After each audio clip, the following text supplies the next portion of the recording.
What's up, everybody? Hello. It is Tuesday night. That means it is time for the Professionals. And, I'm indecisive. What could I say? I just couldn't decide what intro I want to play.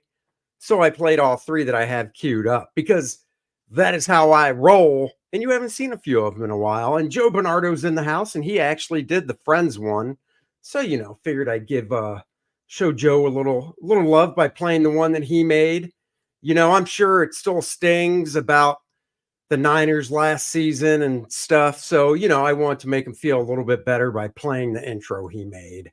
Her in the Steadfast, hello, Prater 7, Citizen Ronan, Chris Giuliano, Marcus Kellegrew is in the house, H is for Heretic, Prater Kellraiser, Gray Wolf Graphics, Fearsome Bullet, lots of people, Henry Jeremek is in the house, JP Roca, what is up? Look at that. Billy Tucci's in the house.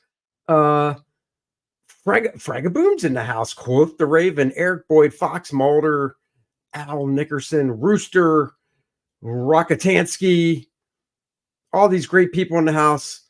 Ray Dames, A. Dela Cruz, Mike TV Dub, Nomad Demon. What is up, everybody? All right, I covered Smokey the Concat. What is up? Okay. Enough of that shenanigans. I know the original graphics said it was Walter Simonson Art Appreciation Night, but two of our bros cannot make it. And if it was just one of them, we'd probably do it. But it's two, so we're going to save it till next week. It'll still be on my channel next week as well. So tonight we're just going to chill out for a little while, shoot the ball, have some fun. And that's about what we're going to do. So without further ado, let's bring in the bros that could make it. The one, the only, Mr. Teen Sensation. Hello. What's up? What is up with your bad self? Hang on a second. I forgot. What am I thinking? There it is. Gotta get the bell to go. Gotta get the bell. Good to see you. That's right. Thank you for still hosting the bros, even though a couple of our bros are down. Of course. This is going to be fun. I look forward to this every week. Every week. I look forward to this. So do I. That's why I, And now when you said did you say shoot the bull or shoot the balls? Shoot the bull. Oh, okay. We're gonna shoot the bull tonight. So that's what we're doing. Hey, let's bring in the next guy. He can be a little salty at times. If you just touch one toe onto his lawn, he will crank his window open and tell you to get off my lawn. That's Aaron. It's true. Hashtag WUH. Yeah, that's right. And Aaron, honestly, why not? I mean, why not? Sure, I'm as good as anybody else. Aaron, I yelled at some kid. Aaron, why not, Aaron? Is it a little where you are, Aaron? Because you have your jacket on, I notice. Yeah, it's cold again. We had a nice 70 degree weekend last weekend. It started raining and being cold again. So, yeah, same here. I gotta move. I cut my grass 2 hours ago. Nicer, huh? You cut your grass? Cut my grass 2 hours ago. Really? My cut grass your own grass? Long. Yeah, got a riding lawnmower, put it to use. Nice. I cut my grass and then I smoked it. Yeah. Oh, speaking of that, let's bring in our next guest. What a segue. I know, what a perfect segue. Who could the next guest be? Everybody in the chat can probably guess. When you're talking about smoking grass and kicking ass, you're talking about Fraga. Boom. How did I know? Hey, I just want to tell a little story before we get started. When I was a kid, it was my duty to do a bunch of chores, one of which was taking out the trash. But sometimes, I just was too busy to take out the trash, and it would be stinky and, just get fester and become even trashier. And then my mom would say, trash isn't going to take itself out. Well, this weekend, it did. What? Let's carry on, guys. Oh. Marcus said, poor Aaron, don't show EVS any more art and never show Jimmy Reyes. Well, Andy and I actually had a phone conversation about this very thing not too long ago. And it's like, why would I invite people to trash me? Of course, I was just promoting the book and I didn't think I was going to get trashed, but alas, I did. So, Dude, well, you came on. You weren't there. I mean, hey, Jimmy doesn't hold back. Dan Lawless showed his beautiful Heather Swain piece. Jimmy came on and started giving him lessons and stuff. So it wasn't just you, big guy. So I'm doing a commission for Mark, but I got to get it done. I want to get it done from tomorrow. I'll start doing all my dark pencils and all. And I'm like, oh, maybe I'll work and I'll do I'll move my camera to my art table and I'll just work. And I'm like, no fucking way am I sharing my art ever again after last night. Oh my God, that was brutal. I will say this, I do think Ethan was right about the halo thing around the monster. Yeah, because I backed off because it was getting so complex looking. The piece was, I was like, this is going to be a complete mess to send to my inker. So I left that open, but then looking at it, so I added a few trees last night to kind of, so it didn't feel like it was so cut out, that the space there. But I was a little disappointed in our buddy Graham Nolan jumping in, trying to get on my case. And about the leg and all. I shut him down. Hey, do we? All right, hold on. We do have one more person. Yeah. It's on my channel. He can be honorary, I guess. He's a pro. Yeah, well, he's kind of a hoe. He could be a model. But he can be honorary and whenever I bring him on, he deserves one. Well, whenever he comes over and I bring him on, he always deserves one of these. Oh. There you go, big guy. That's just for you. Dennis, here it is. It's the mirror Dennis is back. It's the mirror Dennis. You're a big guy and you know it. Art's a small guy. Graham's kind of big. You mush the two of them together and you get a Dennis. You might have to throw me in there personality. Just saying. Graham does? Yeah, I mean he's got a great Oh, you? Oh, well. Oh, yeah. No, guys, I had actually seen the Walt Simonson thing, so I was in the middle of working on the module here, and I saw Walt Simonson, and then it got stuck in my head, so I pulled up my database, and I went, well, my database isn't right. So I started pulling out some of my favorite Walt Simonson books, realizing my database was gone, and that I had the wrong numbers in there of how many copies I had. So I've been actually working on my database for the last couple of hours. So you guys did me a thumbs up with all. You catalog all your comics? Oh yeah, everything's in a database. Everything's alphanumeric. I wish I did. I would call mine a database though. Mine's a database. I subscribe to one of those programs that allows you to enter in what you've got and the condition it's in and the value and how much you paid for it when you bought it and all that kind of stuff. So really, yeah. I mean, I'm not as over the top as Dennis is with it, but I have an app on my phone that I catalog stuff, but I don't even have half my stuff on it. And my daughter's like, well, how long would it take you? And I'm like, if I didn't have anything else to do and I just came up here one morning, I could probably do it in 2 solid days, like 7 to 8 hour days. Justify wasting that much time, but I did this. That's just it. I can't justify it either. And Nate D, that's the app I have, CLZ. But yeah, that's just it. I'm just like, Collector Z. That's what I have. Manually put it in, or will it read barcodes? Well, to read barcodes, but when you go back into the 70s and stuff, you're out of luck. Yeah. Well, see, I did this when I was working at Marvel in DC when I had more of a regular schedule, and you had a certain amount of time off every day, which doesn't exist anymore. So, but it keeps me from rebuying stuff that I've already bought, which I used to do all the time. I did that now I just look real quick and go, oh, yeah, don't get that. I've done that a couple times with vinyl records too. Mm-hmm. Yeah, that is the. And there's probably apps for that now. There is Discog. Oh, see, yeah. The database. Did you say Discog? Discog. Oh, I thought you said Discog. I was like, that sounds porno. It's kind of like I tell my kids: if you clean your room all the way once, all you got to do is kind of maintain it.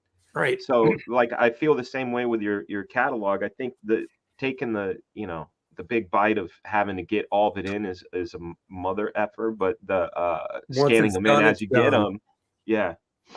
Well, that's how what I keep my do kitchen every clean. week. Every week I catalog it, and then when I come back from a show, anything I bought, I catalog it, and then like I said, I've got probably I don't even have a dent really, because I've got 25 long boxes, and I've got like 3 of them or 4 of them done. So, When I go to the gym in the morning, I always feel great because I shadow log. well, sorry, sometimes. Oh my gosh! Sometimes I hear you. stuff just comes out, man. Fraga, I've mailed Yes, you sir. out your Green Goblin today, by the way. So Oh, you did? be on the lookout. I saw something being shipped. You know what I thought you were gonna do? What? Because you're Aaron Lepresti and you're awesome, but this is me having expectations of how awesome you are. Yeah. I thought you were gonna look up how much that thing costs to ship, and then print out a label and just ship me the shipping label. Yeah, you haven't mailed in the postage yet for the Cintiq, have you? That's right. I got to do that. Okay. Yeah. Because I want you to have it, dude. I do. Okay. All right. Yeah, but Dan, here's the thing. How's he supposed to know how much it's going to cost? Why don't you just ship it and then say, "Hey, Aaron, you owe me this much." All right, I can do that too. Why don't you just do that? I'll pay you. I'm good for it, unlike some other people. But let's not. Dude, Dan, don't let Aaron hear this. But when I mailed him that Batman book, I said it'll cost this much in shipping, and he overpaid my shipping. Oh, that's cool. See, I was gonna insure it and just be like, No, wait a minute. Now, hang on. Slow down. And then estimated value. I was gonna say it was like $5,000. Dude, you know what? I beat up the guy who was gonna deliver it. I quit insuring because the post office is so freaking hard to collect. It's not worth the effort. 100%. Hey, Mike TV Dub, he writes the songs and make the whole world sing. What do you expect? I can admit, I like Barry Manilow. So I like Barry Manilow when I was a youngster. Yeah. I like Burt Baccarat even more. Oh, heck yes. Man. What the world needs now. Look at that. I will say, all joking aside, Andy, Bill, and Aaron deliver properly. It's for real true. Well, thank you. True that. Trying to. There's something extra in there for you too, Dan. Oh, thanks, man. Oh, if it's another shirt, I'll wear it. That's all I'm saying. Well, you'll see. And if it's not, I always get questions. I always get questions with the garbage man because, a lot of our stuff is super esoteric. It's like we all know what 9 Lives is. It's Shane, right? But right. If my mom were alive, she'd be like, where do they sell the cat food hats? You know what I mean? So garbage man it's ubiquitous as the guy who takes out the trash, but it gives me an opportunity to tell them about garbage man. So, and I appreciate it. It's advertising. That's right. And you've become my billboard, my sandwich wearing guy. On your East Coast billboard. And speaking of East Coast, man, I don't know about you guys if you've ever switched coasts before, but growing up until I moved here, I had 0 allergies, allergic to nothing. Oh, it's the worst. And that's because you were on the West Coast. Yeah, the spring here, man, this morning going to the gym, my eyes felt like there was like electricity in the corner of my eyes. I just couldn't get it out. It was just itching like crazy. And then, you sneeze. Sneeze. Well, I have a ton of allergies, and they grow more grass in Oregon than any state, more different kinds of grass in Oregon than any state in the United States. So it's really, really bad for hay fever. Now, when I went that's what he put in your package, Dan. That's right. Hey. Grass. I freshly cut. But when I went down to film school in LA and lived down there for 3.5 years, all my allergies went away. And then when I came back home, they really didn't bother me anymore. So I don't know if the smog got into my system and just destroyed all the, receptors for that stuff. But yeah, it's weird too, because they say local honey will help with allergies. But all the honey around here, there's so many great honey spots, but Macon isn't one of them. So it's never local honey. I wish I could. Zaid Comics is in the house. What's up, Phil? Hey, what's up, Zaid? What's up, Phil? Yeah. All right, Aaron. So show us the tree stuff you added to your page. Might as well. No, let's check it out. Criticism. Screw you guys. I'm not going to criticize you. How do I know? I know you're not setting me up. I'll play your intro video if you don't show it. All right. Shit. Okay. Here it is. See, that's all it took. That's pretty funny though. It is. that intro Right, video is great. Just thinking about. Holy Oh smokes. yeah, So yeah, dude, that totally makes it. Yeah, it totally breaks up that sort of flow that was around his head that looked like just kind of like it was a cutout blank Yo, area. bro, this is awesome. Yeah, but you still didn't fix her butt or that left leg. Oh damn! Here we go. Okay, Billy. I'm gonna go. Let's see. I got some she stuff laying around here. Let's go take a close look at it. Joke. No. Did you? This No, is I don't something. Did you add the trees after? Who's inking your stuff? Ryan. What's his first name? Matt Ryan. Matt Ryan. Yeah, I added these just digitally. Oh, digitally. Yeah, just last night because I was like, because once Ethan said, "Oh yeah, that looks like right here. This whole blank area right here just looks like it's outlining him," and it kind of was. I was like, "Yeah, he's got a good point." So I went and added those to kind of break it up, and I think it's better now. And you could have whoever's coloring it to push them back even more with atmospheric. I bet he will. You know? Kelsey probably will. Yeah, Kelsey's pretty smart. He'll. Yes, he is. Yeah. I think it looks great. I mean, I noticed it, but to me, it's just one of those things where it's like neither here nor there because it's not the focus of the piece. So. Yeah, I don't think anybody would have. I like what you did. So. But it really frames the bad guy. You know, like that's what I like about it is it really just frames it up. Good shit. Thanks, sir. So there you go, good, brother. So I have something we can talk about. So we all heard about that the bridge thing in Baltimore today. Holy smokes! I thought it was great when I first saw it. Which, by the way, I've driven over that bridge lots of times. Never again. So I was like, holy crap. So I will admit, just that on the outset when I saw it, I don't know. It just seems fishy. Maybe it's just me. Guys in the chat, give us a 1 if you think the bridge thing in Baltimore is fishy, or a 2 if you think it's on the total up and up. It was an accident. Are you the only one who thinks it's fishy? Does anyone else? I don't think it's fishy. I really they say the boat lost propulsion, and I've been on a jet ski when it's died, and you just kind of go in the direction you were going. No, and they show the lights going on and off a couple times from like losing power. Yeah. But then I'm going through Twitter, X, whatever, and Lara Logan, who I really like. I think she does good stuff. Yeah, very good investigative reporter. Yes. She posted this long thing. I'll just read through it because it's kind of small. But she posts multiple intel sources, Baltimore bridge collapse was in quotes, absolutely brilliant strategic attack on U.S. critical infrastructure. Most likely cyber, and our intel agencies know it. Oh, in like information that. warfare terms, they just now see this is stuff about this bridge and the use of it. I mean, I just was like, oh, it's a bridge. Okay. No. Whatever. There's other ways to get around. But she says they just divided the U.S. along the Mason-Dixon line exactly like the Civil War. Second busiest strategic roadway in the nation for hazardous material, now down for 4 to 5 years, which is how long they say it'll take to recover. This bridge was built in Maryland and Baltimore. It'd probably take 10 years. Yeah. She says the bridge was built specifically to move hazardous material, fuel, diesel, propane gas, nitrogen, flammable materials, chemicals, and oversized cargo that cannot fit in the tunnels. That supply chain is now crippled. Now they can obviously go around it, but it adds I think they said 30 to 40 some miles to go around. That's what I said to my wife. That's exactly what I said to my wife when that happened. Was first, I grew up in the Bay Area, and when we had that quake, part of the Bay Bridge fell, and that was like, holy shit.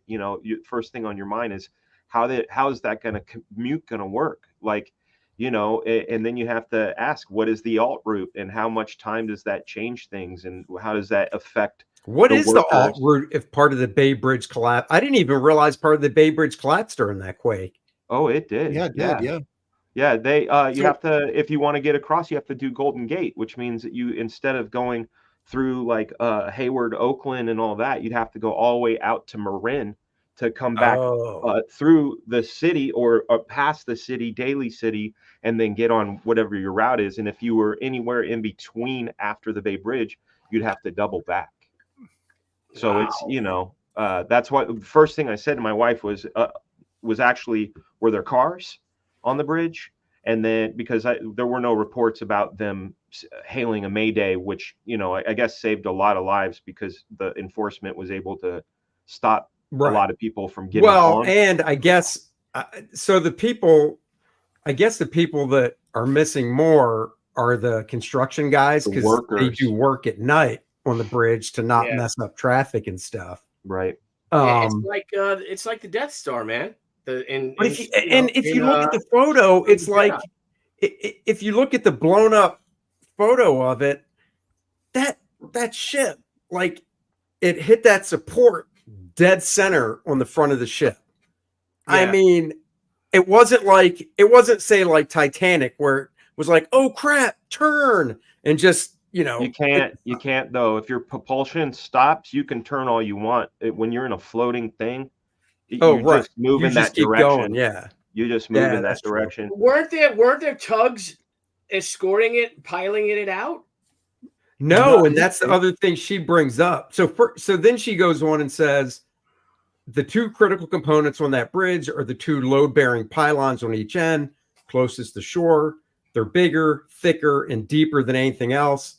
These are the anchor points, and they knew that hitting either one of them would be fatal to the integrity of the bridge.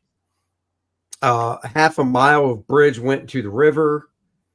So let's see. So likely this is, I don't know where she got this from, whatever, but likely you'll have to build a new one. Also cause so much damage to the structural integrity of the bottom concrete part that you cannot see and won't know until they take the wreckage apart. Structural destruction likely absolute. What is this Obama quote? What's that? Is this next thing an Obama quote? What is this? Where at? No, they have figured out how to bring us down. As long as you stay away from the teeth of the U.S. military, you can pick us apart. We are arrogant and ignorant. Pick the U.S. apart. Yeah. Yeah. Obama said they would fundamentally change America. Oh, okay. And they did. We are in a free fall ride on a roller coaster right now. No brakes, just picking up speed. Who said that, though? I have no idea. Huh. Yeah, that's why I was wondering why it was in quotes. Well, some of this has to be rerouted on, like, then back. Maybe they'll up the use of trains for a while or something. I mean, right? How can you transport, fuel via train? I mean, you can load it, but a lot of that stuff it's so much with that corridor with all the commuter trains on top of it. It's insane. It's crazy. And then if you're gonna be transporting fuel, or as he was saying, maybe chemicals, nuclear, biological stuff, you're going to be doing that over land. And what was on that boat? She also says should have had a harbor pilot to pilot the boat. You're not supposed to traverse any obstacles without the harbor pilot. Right. I don't know. It just watching it and stuff, it just seems so weird. And then she says the footage shows the cargo ship never got in the approach lane in the channel. You have to be in the channel before you can get into that turn. Location was precise, deliberate. Choose a bend in the river where you have to slow down and commit yourself. Once you're committed in that area, there's not enough room to maneuver. Well, so she's suggesting this wasn't just a cyber attack. Somebody had to be making these decisions on the ship before they lost power, right? Right. Depends on where it lost power, though. It's either negligence or it's deliberate. So, one of the things is the Synergy Marine Group. That's the group that runs it. Just on March 19th, they had posted the company that manages it, that took down the Baltimore Bridge. They bent over backwards to make sure their crew was as diverse as possible. The Synergy Marine Group is highly delighted, wholly enthusiastic, and very proud of being part of the initiative. And now in the second half, because it was on March 19th, second half of Women's History Month, there was a strong sense of making it as a part of history. Oh, boy. It goes into their DEI and their crew projects and how they've been recruiting people from the Philippines and whatnot. Wow. It's just weird. I don't know. Very I don't weird. think, I think even if they found out it was something like that, I don't think we'd find out. Oh, no. No way. And apparently Biden today said that he took a train over that bridge a number of times. Well, apparently weird. You should have gone last night. Well, there's no Oh, train that's not tracks very on that nice. I bridge. shouldn't have said that. But there's no train tracks on the Right. bridge. Mm. So Oh, no, really? that, I mean, Is that true? I He said saw- that he took the train? they were sharing clips around that said that he said that he took a train. So I don't know. Oh, But what an idiot. He's a little confused sometimes. It's a tough job being president when you cheat to win. You're not really qualified to be president, and then you have Thank to make you, stuff Aaron. up. It just gets difficult. it's a tough job being president when you're not all there. Yeah, that's right. And you shouldn't be there. That's right. Hey, how about this for just like going way off the highway, which we normally do on this show. But we have nothing to go off of because we're that's just true, free 'cause flowing. Yeah. We're on the Ventura Highway. Now check this out. Oh, You what guys do are we got probably here? aware of this. Maybe you're not, but so I was just reading that first issue of Conan that Titan put out. Holy shit, that's beautiful. Roberto Della Torre Della is Torre. the artist on Yeah. it, right? Yeah. And Yep. he's got this amazing Buscema ref he's doing, or Buscema riff. It's But really it's not good. but it's like really, really good. It's really good. And this guy, what I found out was he was the artist on Ms. Marvel before I took over. And he wasn't. Oh, dude, his style has changed so much. I know it was nothing like this. And No. I remember seeing it going, but then I see this, I'm just blown away. I just read through that first issue of that Conan book. And I was Dude, just Gorgeous. You want to see something more Buscema than that? Number 9 comes out tomorrow. So he did 1 through 6. Or no, he did either 1 through 5 or 1 through 6. And then Dougie Breathwaite did 6, 7, 8, or 7 and 8. And now number 9 comes out tomorrow. And this is page 1 from number 9. Wow, he's totally doing Buscema. Yo, yeah. What is the official name of that comic? Is it Conan of Samaria? No, it's just Conan, Conan the Barbarian. I believe. Conan the Barbarian is what it is. Yep. Where is it at now? Titan. Okay. They're in the It's UK. at Titan? Yeah, they're in the UK. Okay.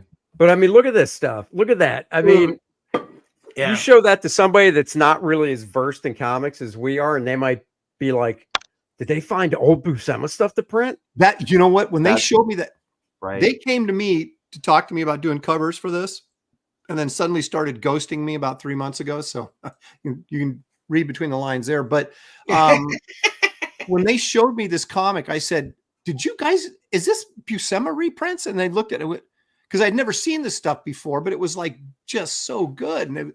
And they're like, no, it's, it's Della Torre. And I was like, holy freaking crap. Yeah, this is one of his covers. Yeah, Dan, it's just Conan the Barbarian. That's all.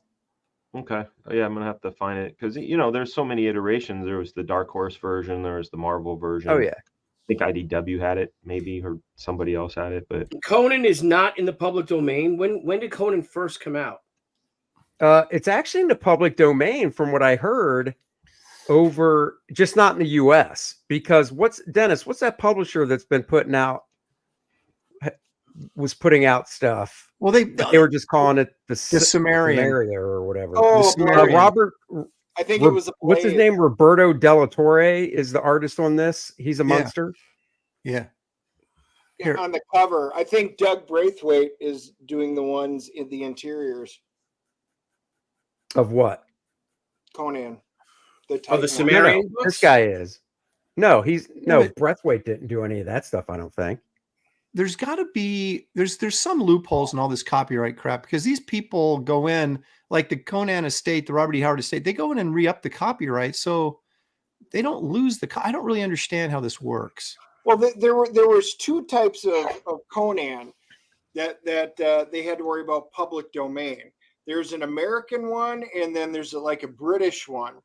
And that's why Ablaze, I think, was doing all the stuff called the Sumerian, which they could do because they were specifically bypassing stuff, but it was all based on the British version. The funny thing about Conan, if you're not going to use the name Conan, you could just do a barbarian that looks like him and just do your own thing, and it's the same thing. So why bother calling it the Sumerian, right? Just go ahead and right.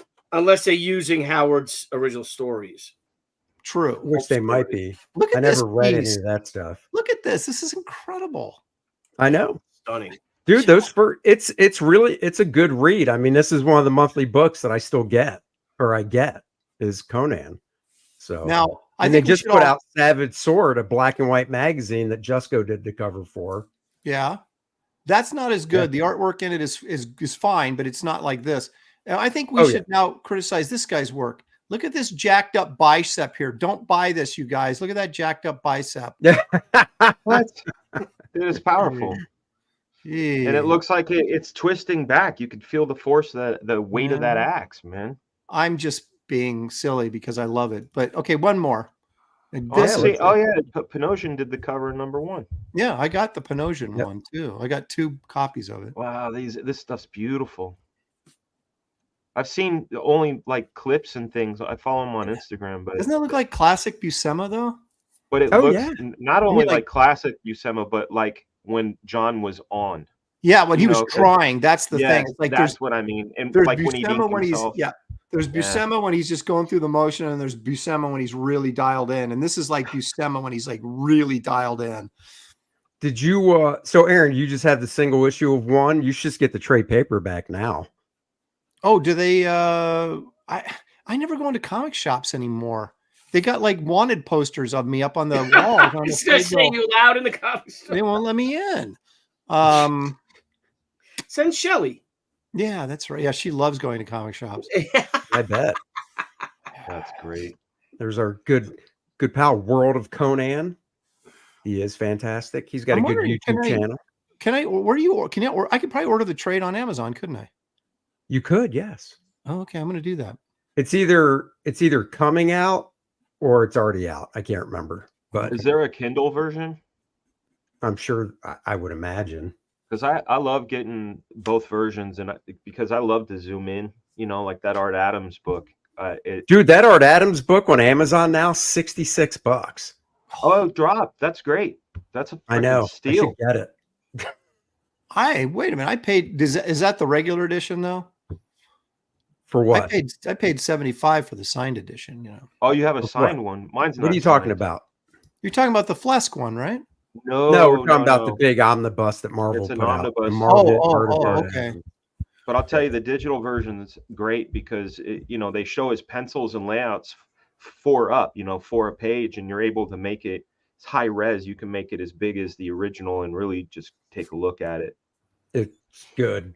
Yeah, dude, I actually printed out in blue line the cover to his X-Men Classics #1, 11x17, and started picking at it. That's how good the resolution is from that Kindle. Yeah, it's good stuff. Yeah, I'll have to check that out. Holy smokes! Since we're talking about Buscema and Conan, let's keep going. Let's do it. Oh yeah. Now this is Savage Tales #2 that John Buscema doing an oil painting there, and that's Buscema on oils. Yeah. He really didn't want to draw any feet, did he? Apparently not, or butt. Unfortunately, or that chick's butt. Damn it! What if her butt is smoking hot, bro? Yeah, I don't know. Maybe he wasn't allowed to show the butt, and he had to then cover it up. Oh, I'm sure he wasn't allowed to back then. Oh, look at World of Conan is in the chat. You can order from Titan Comics themselves. Yes, there is a Kindle version. Perfect. See that? I do all my reading in bed now on the iPad. So that's what she said. Yeah. What? Yeah. And well, that's I where like that. She could still zoom in and make it look bigger. It's great. That's where he sets the iPad. He's like, "Come on, stop moving. You're jiggling too much." It's like the popcorn trick in the diner for 2024. Do you guys think that Conan will break free in time to save this girl's head from getting lopped off? Yeah, I know. So. Yeah, I do, because his legs aren't chained. Oh, that's right. He can. Yes, he could. Yeah, that's true. So what? This is number 1, right? Savage Number Tales. Number 2. Oh, number 2. Is it an expensive book? Yeah, but not like number 1. Like he number did the 1, cover for. He painted the cover to 1 as well, right? Yeah, but I like this one better. Yeah.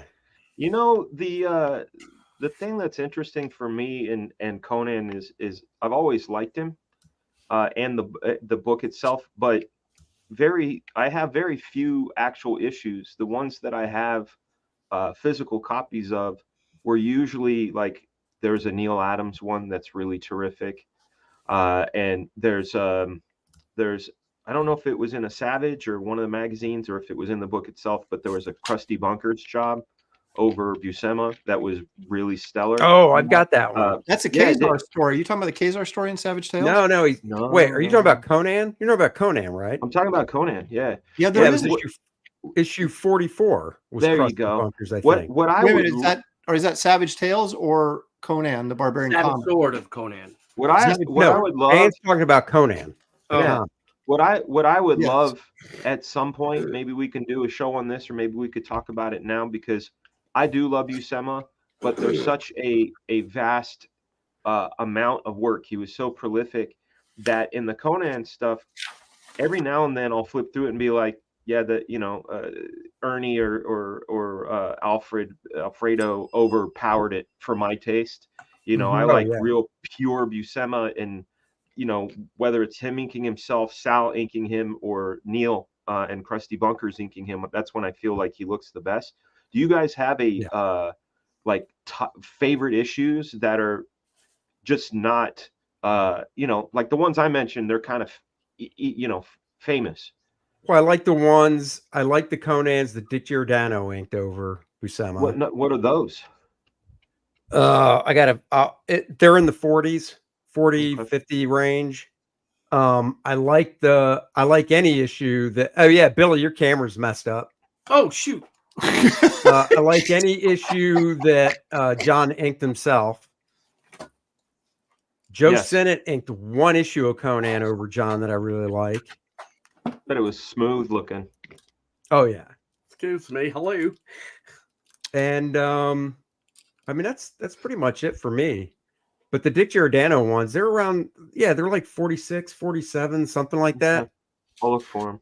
Well, the Krusty Bunkers ones that Fraga's talking about, you're talking about like that lurker in the tunnel, right? That big worm monster thing that was 44 and 45. What's the Krusty Bunker? So. Krusty Bunkers Neil Adams studio. Yeah, so Neil would come in and always do faces, sometimes the premiere figures, and then the rest of the studio, continuity studio, which had Rubenstein there, Chaikin was part of it, Dennis Cowan was part of it, Mike Nasser. They would just throw the pages and they would do teamwork. 5 or 6 guys may touch one page. It's just Neil would go through and do faces, figures, key figures, and then the other guys would do backgrounds and stuff. So that is what Krusty Bunkers is. So they call themselves the Krusty Bunkers? Mm-hmm. Yes. Look at that. And then a couple issues. Oh, yeah. Well, they were the Busty Crunkers. I can't remember which one was it. That was a dance group about 10 years ago. They were the Busty Hunkers. Neil did get credit though for inking a couple issues over John. Yeah. But there's the one that they reprinted in the True Believers was like, it was Neil, and I don't know who inked him. He might have inked himself, but cool upshot. I think he inked on himself. the page 1. Okay. Yeah. Yeah. I think he inked himself. That's so good. It's just so good.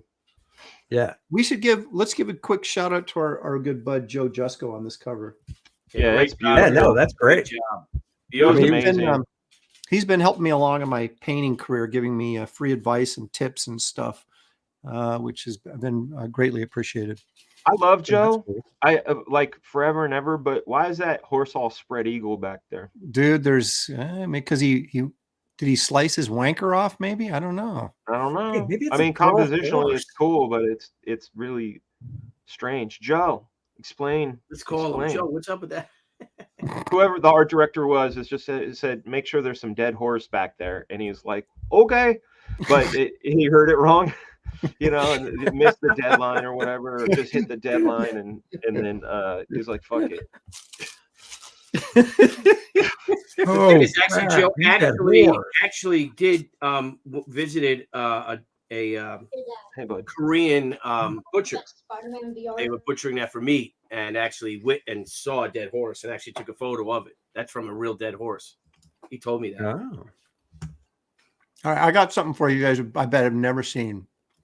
All right, what are you eating? Let's see it. Candy. Love you, buddy. All right, sleep good. This Aaron, I'm going to share this. Candy. No, gluten-free coffee cake Shelly made. Oh, how is it made with like bananas or something? Like how did she get away? Dude, the flour they make now, like Bob's Red Mill and stuff, they make this sort of baking flour that's gluten-free. That's really, really good. It's not like that crappy rice-based stuff that has a terrible aftertaste. It's actually really good. Yeah. So you can tell that it's not regular, but it doesn't like regular wheat, but it doesn't. It tastes fine. This is probably too small, and it pisses me off. I thought it was bigger, but this is the original cover to Call #1, where Ross Andrew drew it and Sal Buscema inked it. Oh wow, that's beautiful. I mean, it's a little blurry, but I like the composition. Okay, but this is what they ended up using because they had Marie Severin redraw Call. Okay, this is much bigger. Watch. Everything's the same except the figure of Call. Let's see what happened. I'm sorry. Well, I kind of remember the first one. Hey, while we're waiting, are you guys good with like grammar and like English and stuff? Not really. I can speak it. Holy smokes! That's the same cover. Wow.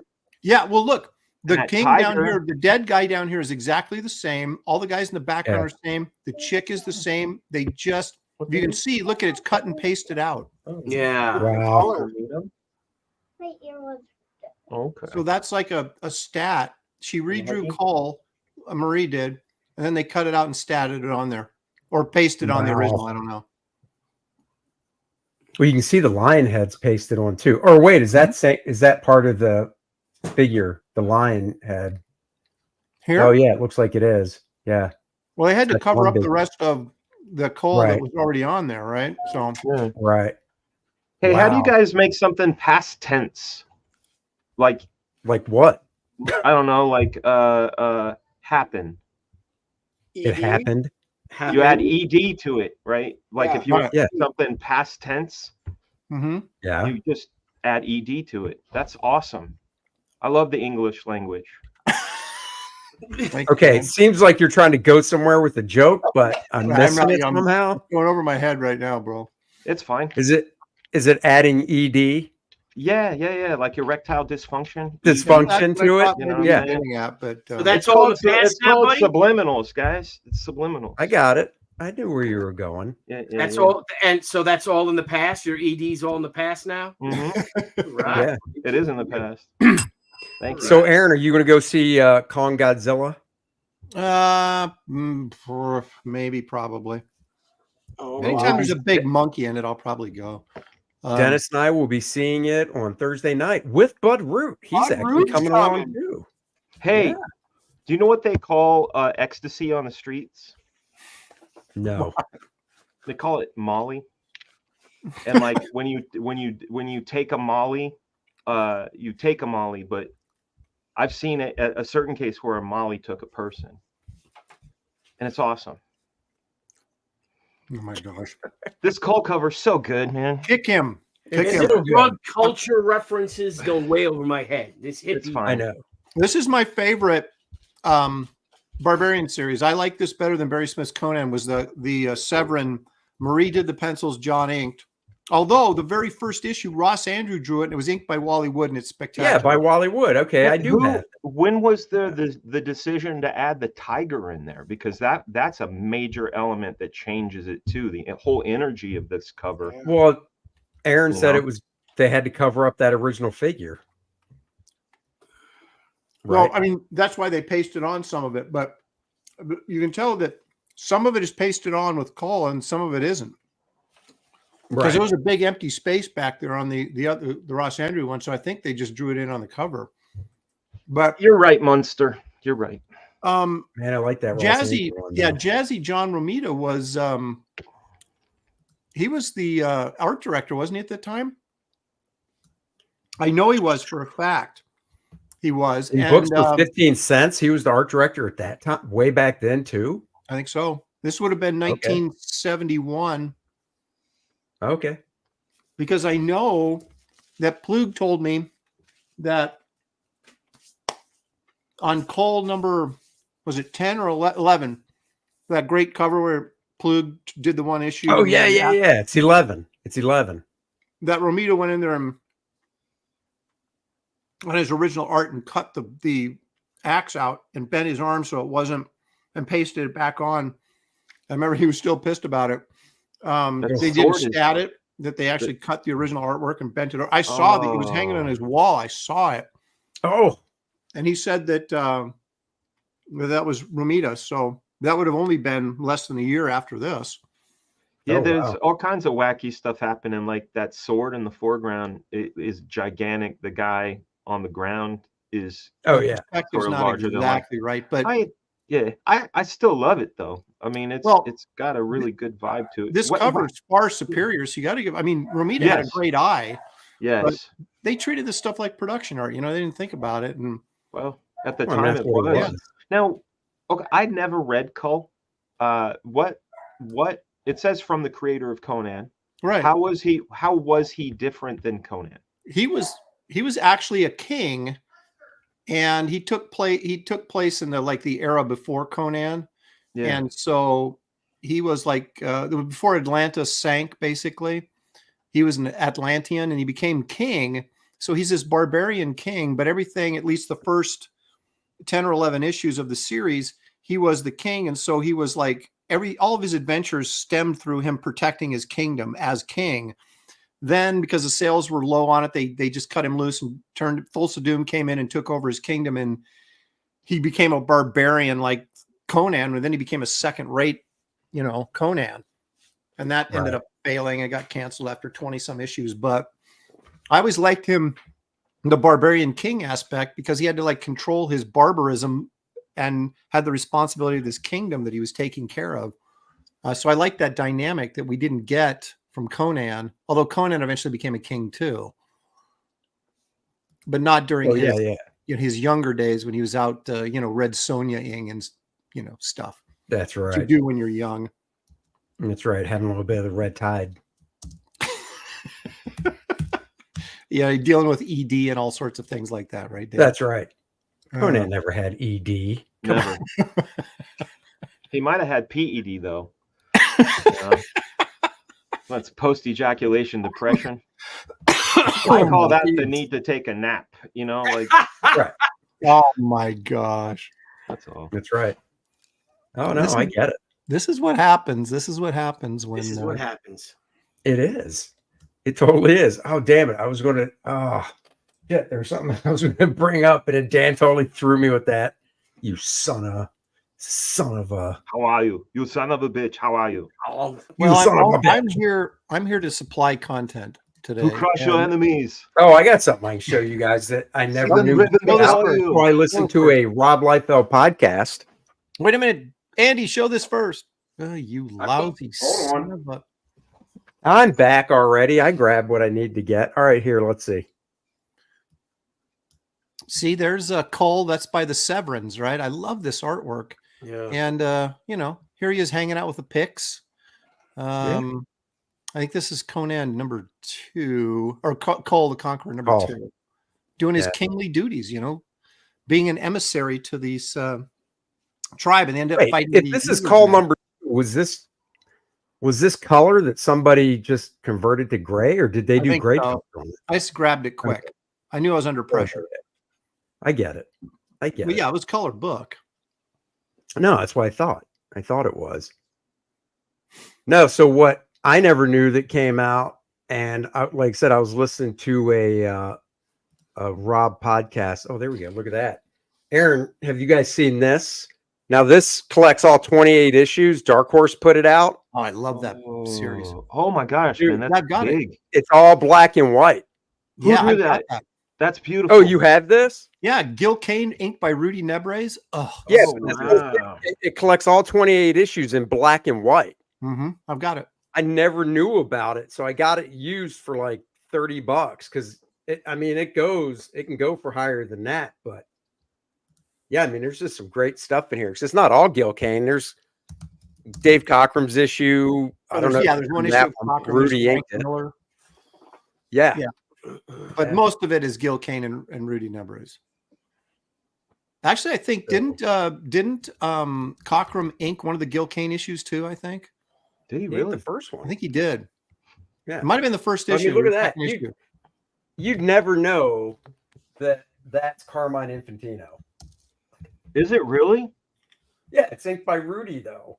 Oh, that's why. Because I'm not used to his stuff having so much dimension. Like that the forearm guy with the axe. It's so dimensional.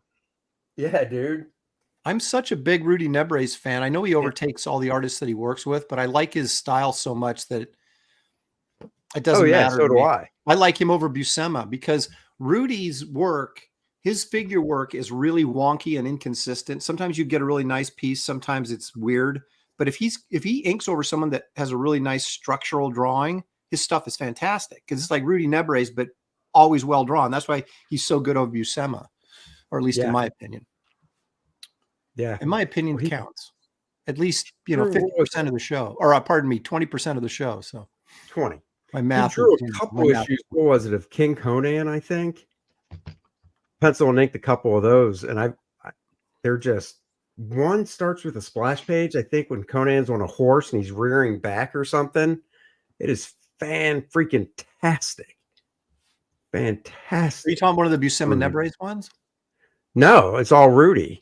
Oh. It's a King Conan, not a Conan. Okay. Yeah. Here's a little Ross Andrew ink by Wood. Oh yeah, I got this sucker. Yeah, this is Cole #1 here. Yeah. Wow. Look at that horse. Oh, it's gorgeous. The thing is, Wood always improved everybody's faces, Yeah, for sure. Yeah. Well, he was kind of the first Kevin Nolan because he didn't just, he wooded the faces, you could say. All right. $5 super chat, Sigma Comics. What's up, Sigma? Warm greetings to the bros. Wishing you all a solid 2024 and much success with all your projects. Folks, please support these talented fellows. Well, thank you, and go support Sigma Comics as well. He's got a campaign up right now on Kickstarter for Calico Manga Volume 3, I believe. He'll correct me if I'm wrong. Yeah, somebody will find it and post it as well. Volume 3. It's good stuff. Dennis, correct. Yeah, when we're at Heroes Con, Andy and Dennis and Fraga Boom, if you're going, you guys got to take me around and tell me what comics to buy. I never heard of any of these books or seen any of them. Oh my God! Wow. I know. I don't know. Forgive me. I'm here to educate you. Let's look at one more. But I'm not going to see you to San Diego, Aaron. So here's a little bit more of Ross Andrew getting wood eyes. Would you call it wooded? What did you call it, Andy? Yeah, he gets wooded. Yeah. you just got wooded. Yeah. That's great. Look at the third panel on the top. That lighting on that woman. Yep. I just don't think Ross drew that lighting. No, Wood did, of course. But look at that. Look at the face. Like this guy's face right here. Oh yeah. Doesn't look like Andrew at all. These kind of do. This does, but they still look like they've been wooded. Yeah, but even the figure doesn't. That shot of Cole drinking in that second to last panel doesn't look anything like Ross's construction and stuff. Yeah. It's solid, but Wood just was like, yeah, I'll take it from here. Thanks. Yeah. Thanks for the outlines. I'll do the my rest. favorite ink job that I've seen Wally Wood kind of transform is all the Sky Masters stuff that he did over Kirby.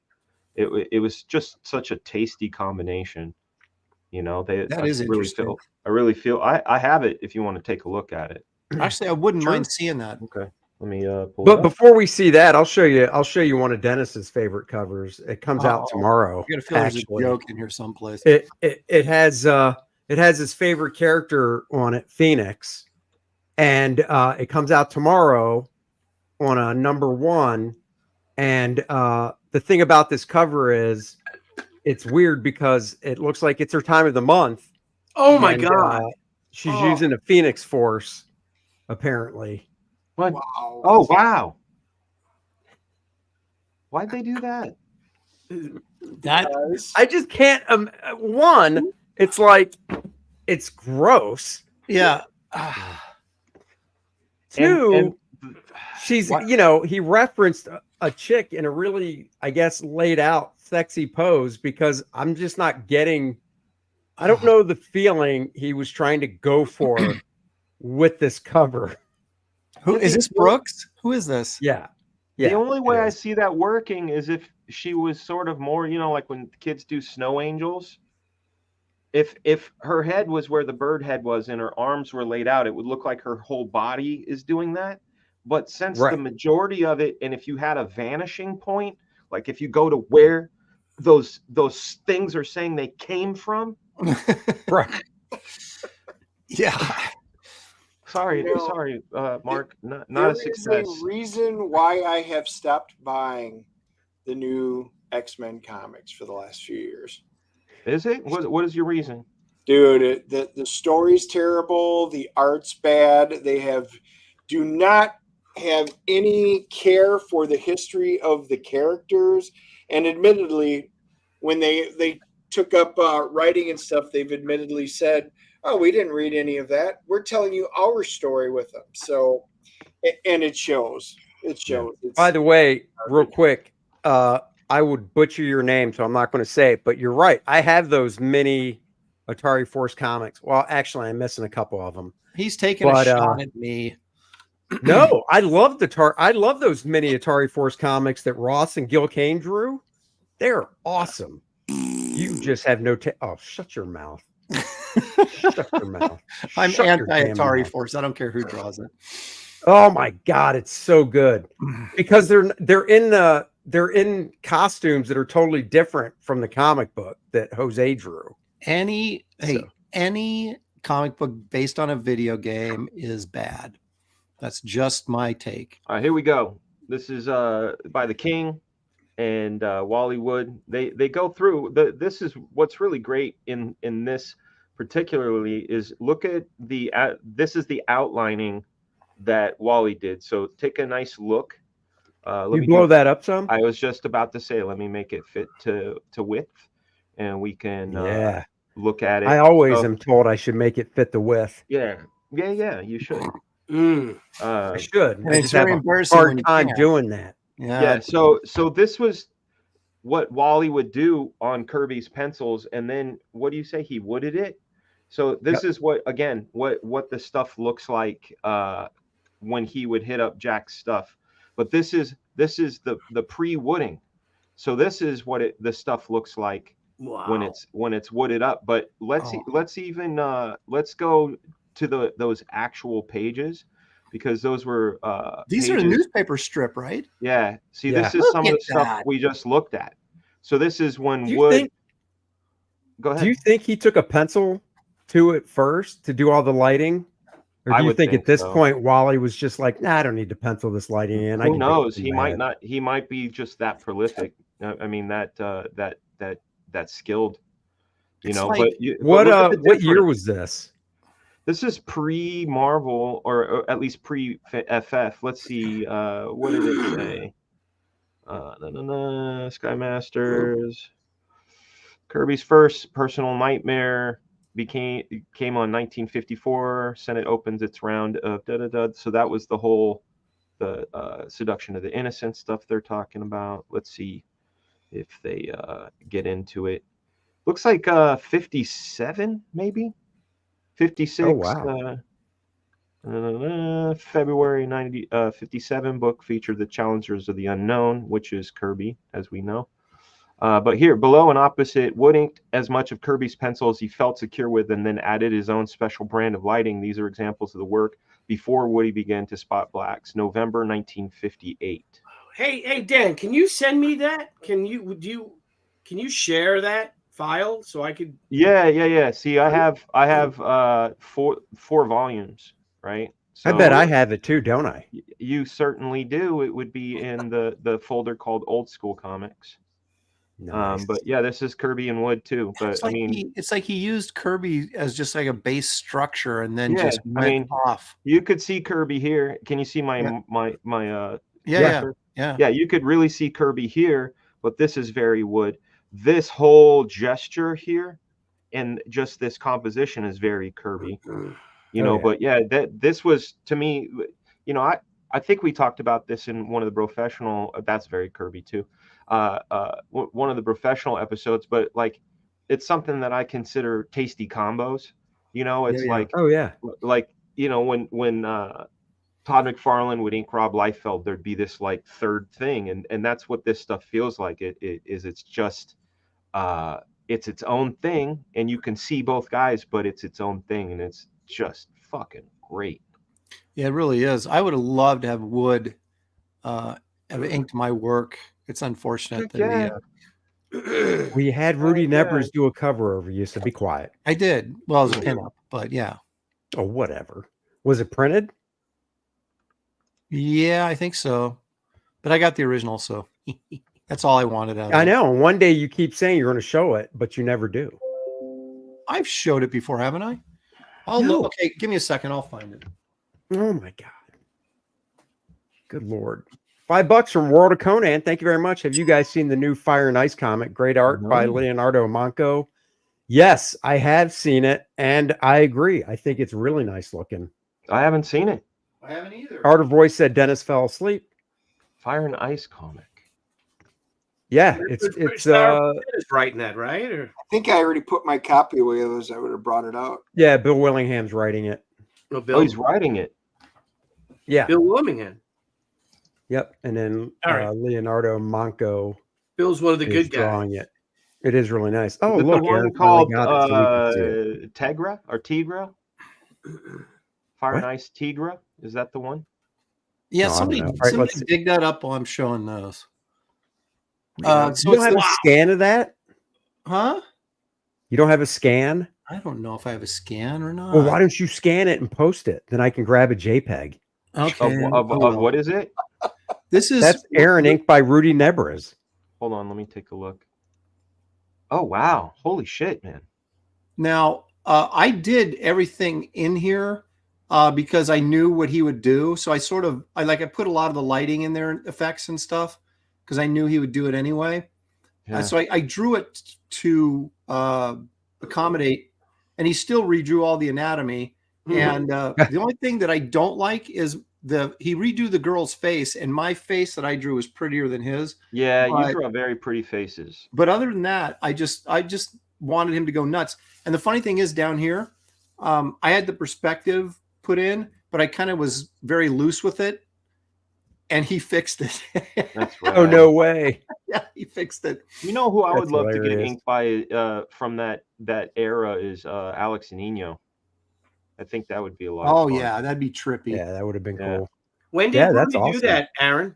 God, that's fantastic, man. What's it say down here? 95. That's back when he was using a brush. So you didn't get marker Ruby. The old-fashioned way, yeah. Yeah. Oh, yeah, this Fire and Ice stuff is very interesting. Is that Spawn? What is it? No, it's The Visitor. It was like their alien Batman character that never really got off the ground for Valiant, thank you. And I wanted to do Turok, but it wasn't the Turok editor wasn't the one who contacted me. It was the guy who was doing this to do some work, and I'm like, crap, all right. So I came up with this idea where I could draw it had to be the Visitor, which no one cares about, but I thought if I put a bunch of stone gargoyles in there, Rudy could just hook me up, and he did.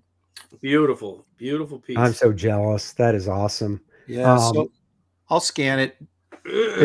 It's funny because the only other thing Rudy changed on that cover is when Aaron originally drew the woman, she was wearing a full bodysuit, and Rudy was like, "Let's show some skin, Lopresti."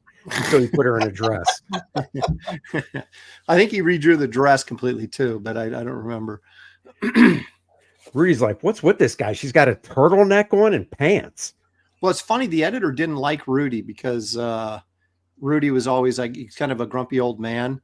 And at this point, and so I said, "Look it, dude." I said, "I'm not doing this unless you got to get Rudy to ink this. You've got to." And he's like, all right, I'll talk to him. And so he tells me the story. He goes, "All right, I got him, but it was painful." And I'm like, "Well, what happened?" And he goes, "Well, I went up to him and said, "Hey, this Aaron Lopresti, who Rudy, of course, had no. He probably still doesn't have any idea who I am, but at the time, I was really a nobody." And he was like, even more so than now. And he's like, "Hey, this guy really wants you to ink him on this piece." And he's like, "Oh, what? So he can, get the original back and sell it?" And that was his first response. And the editor, of course, who didn't like him to begin with, said, "No, he's a big fan of your work. And he just wanted you really to ink a piece that he could, have and keep forever, or something like that." And so he said, "All right, I'll do it." And so then he did it. And I love that. I kept it. No, he's a big fan of your work. So stop being a dick. Yeah, basically that's what he told him. And he said, "All right, I'll do it." Oh my God. That is hilarious. I didn't. Well, Rudy did stuff for CrossGen. Huh? Did he? Rudy did stuff for CrossGen. Did he really? I didn't know that. Yeah, he drew he pencil and inked the full issue of it was I can't remember the guy's name, but he was one of the characters in Negation, and I think he was like the leader. He was the one guy that was human, so he didn't have any powers. And I think it was like a prequel type story about the guy or something, like an origin story about the guy. Yeah, Rudy did the whole thing. Now, this was when he was inking with markers, but markers. Dude, I've got a piece I bought from him at some show in Dallas several years ago, pre-COVID. Graham was there.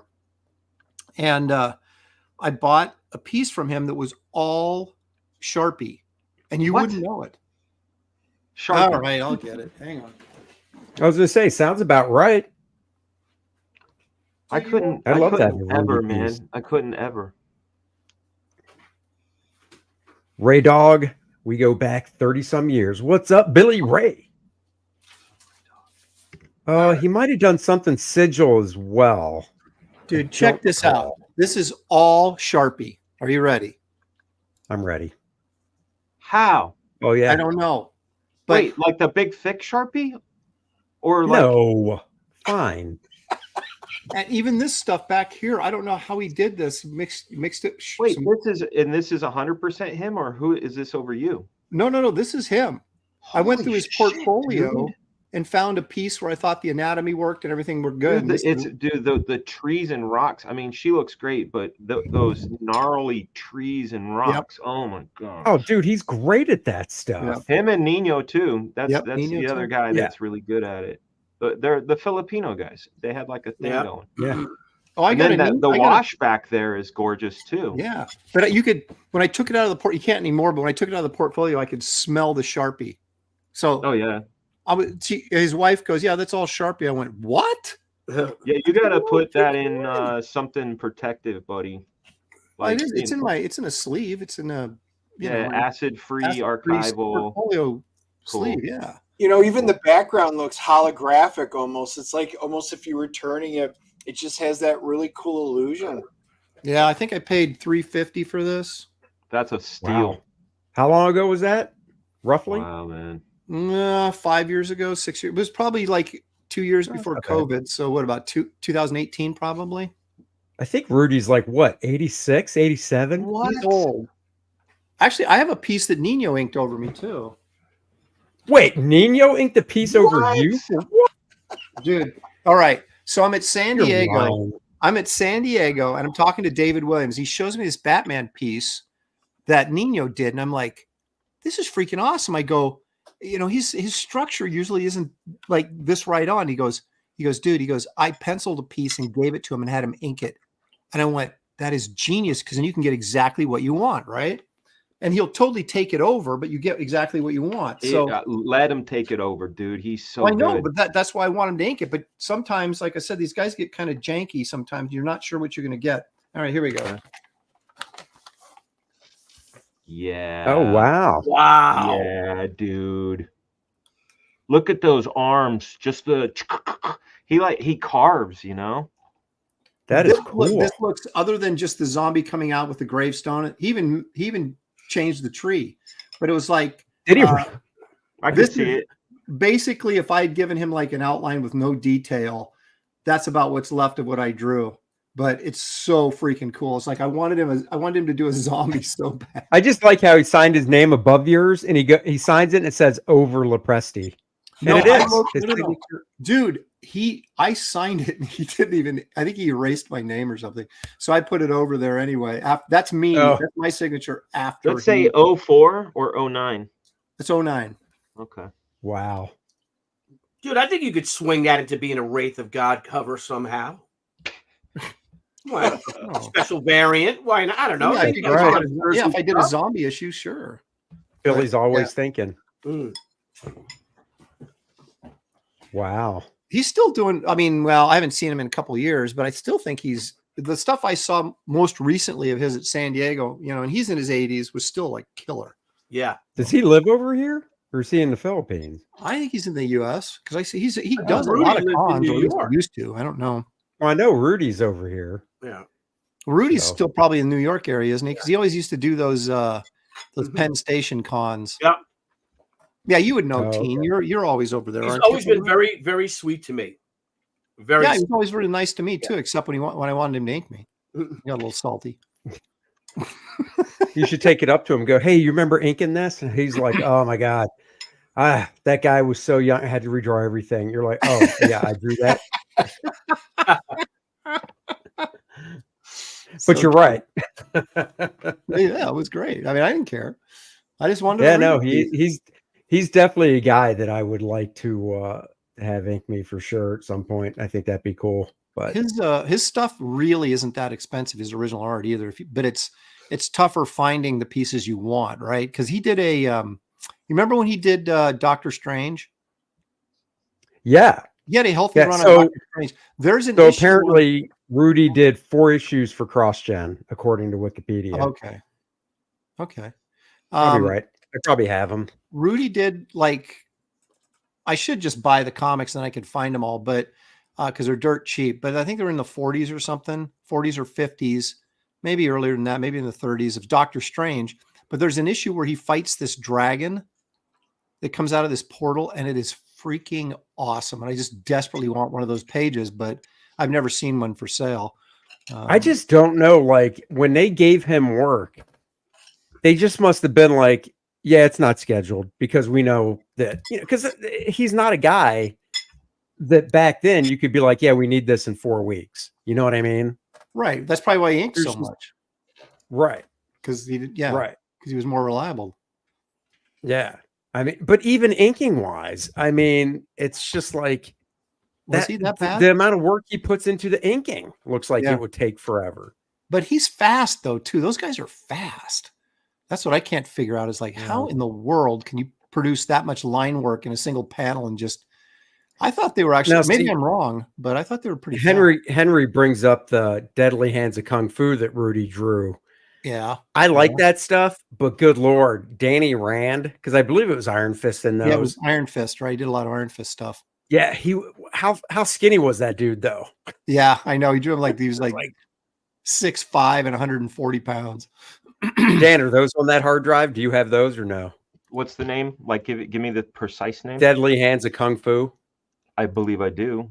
Let me look it up.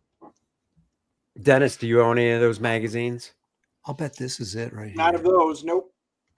I was actually pulling up my Doctor Strange to see if I had. No Deadly Hands on it. God. No Deadly Hands, but I can have it. Check one time we need you. I know.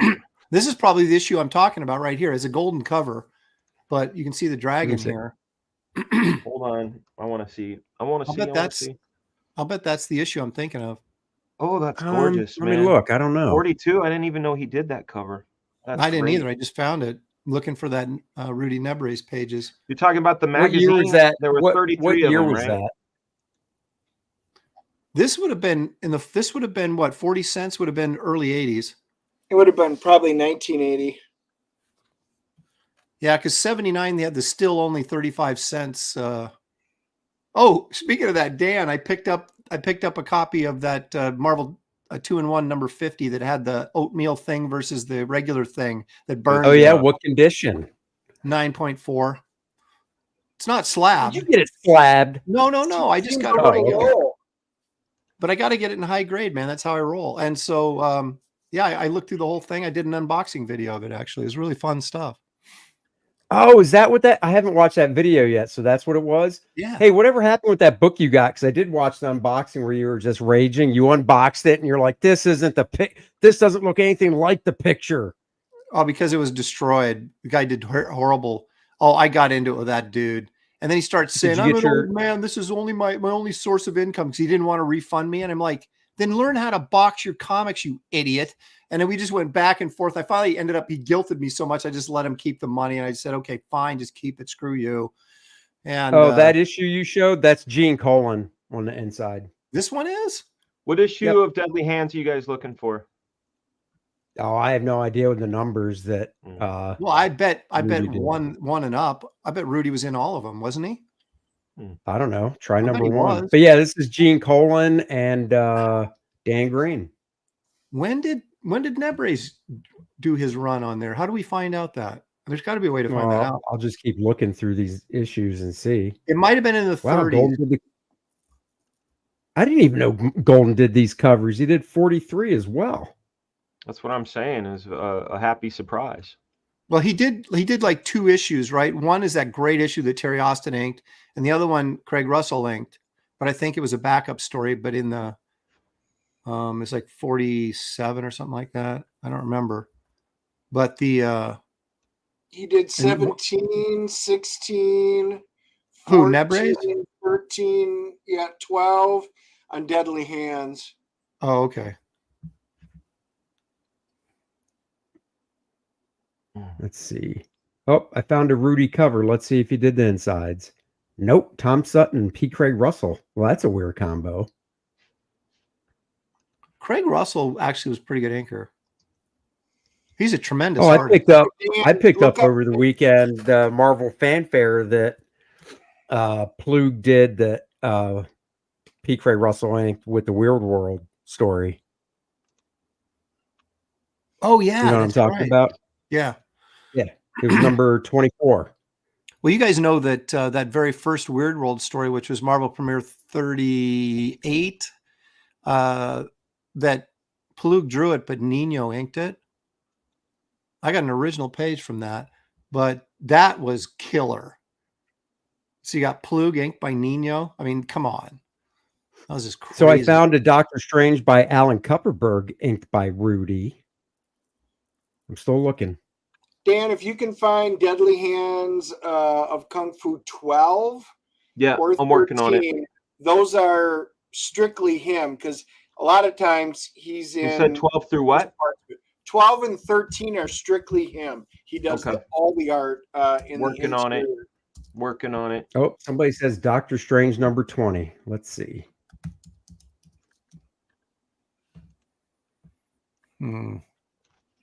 Oh, yeah. Okay, here, I'll share my screen. This is the one I was thinking of. Right there. Oh, that's nice. Dude, just look at that. Look at that. I guess those statues and stuff. I mean, this is detail on those. Oh, I've seen this before. I didn't realize he was the penciler on it. That's incredible. Penciler and inker. Yeah. Look at that. I'm gonna have to get these. I mean, I've been meaning to get these like Nebres issues of Doctor Strange, but I mean, the amount of work in these pages. I know. Extraordinary. Jeez. And it's all brush inking. I know. These guys are nuts, man. When I say these guys, I mean that the Filipino gang are just all super talented. Wait, now who was the one though that was like undercutting inkers, right? He would hire the Filipinos and he would pocket the money. Oh, what was that dude's name? It was one of the Filipinos, I believe. Yeah, you're right. I know. I'm trying to. Oh, who was it that went and found these guys? They're saying D. Zanuga, Tony D. Zanuga. They're saying is Tony that right? D. Zanuga. Yes, that's who. That's right. That's it. Thank you. Oh, yeah. It was like, I got a bunch of inkers. You can get them through me, and he's getting full page rate and paying them his own page rate to them. Yeah.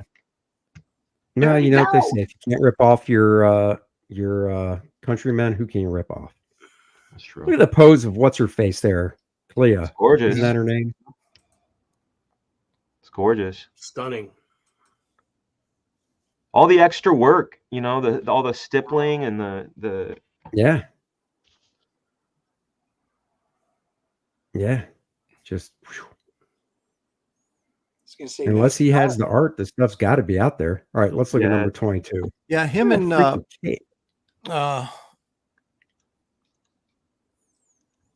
he was my favorite. Well, actually, I like Nino, but Nino was like weird. I mean, he's really out there. So I was kind of if you scroll back up.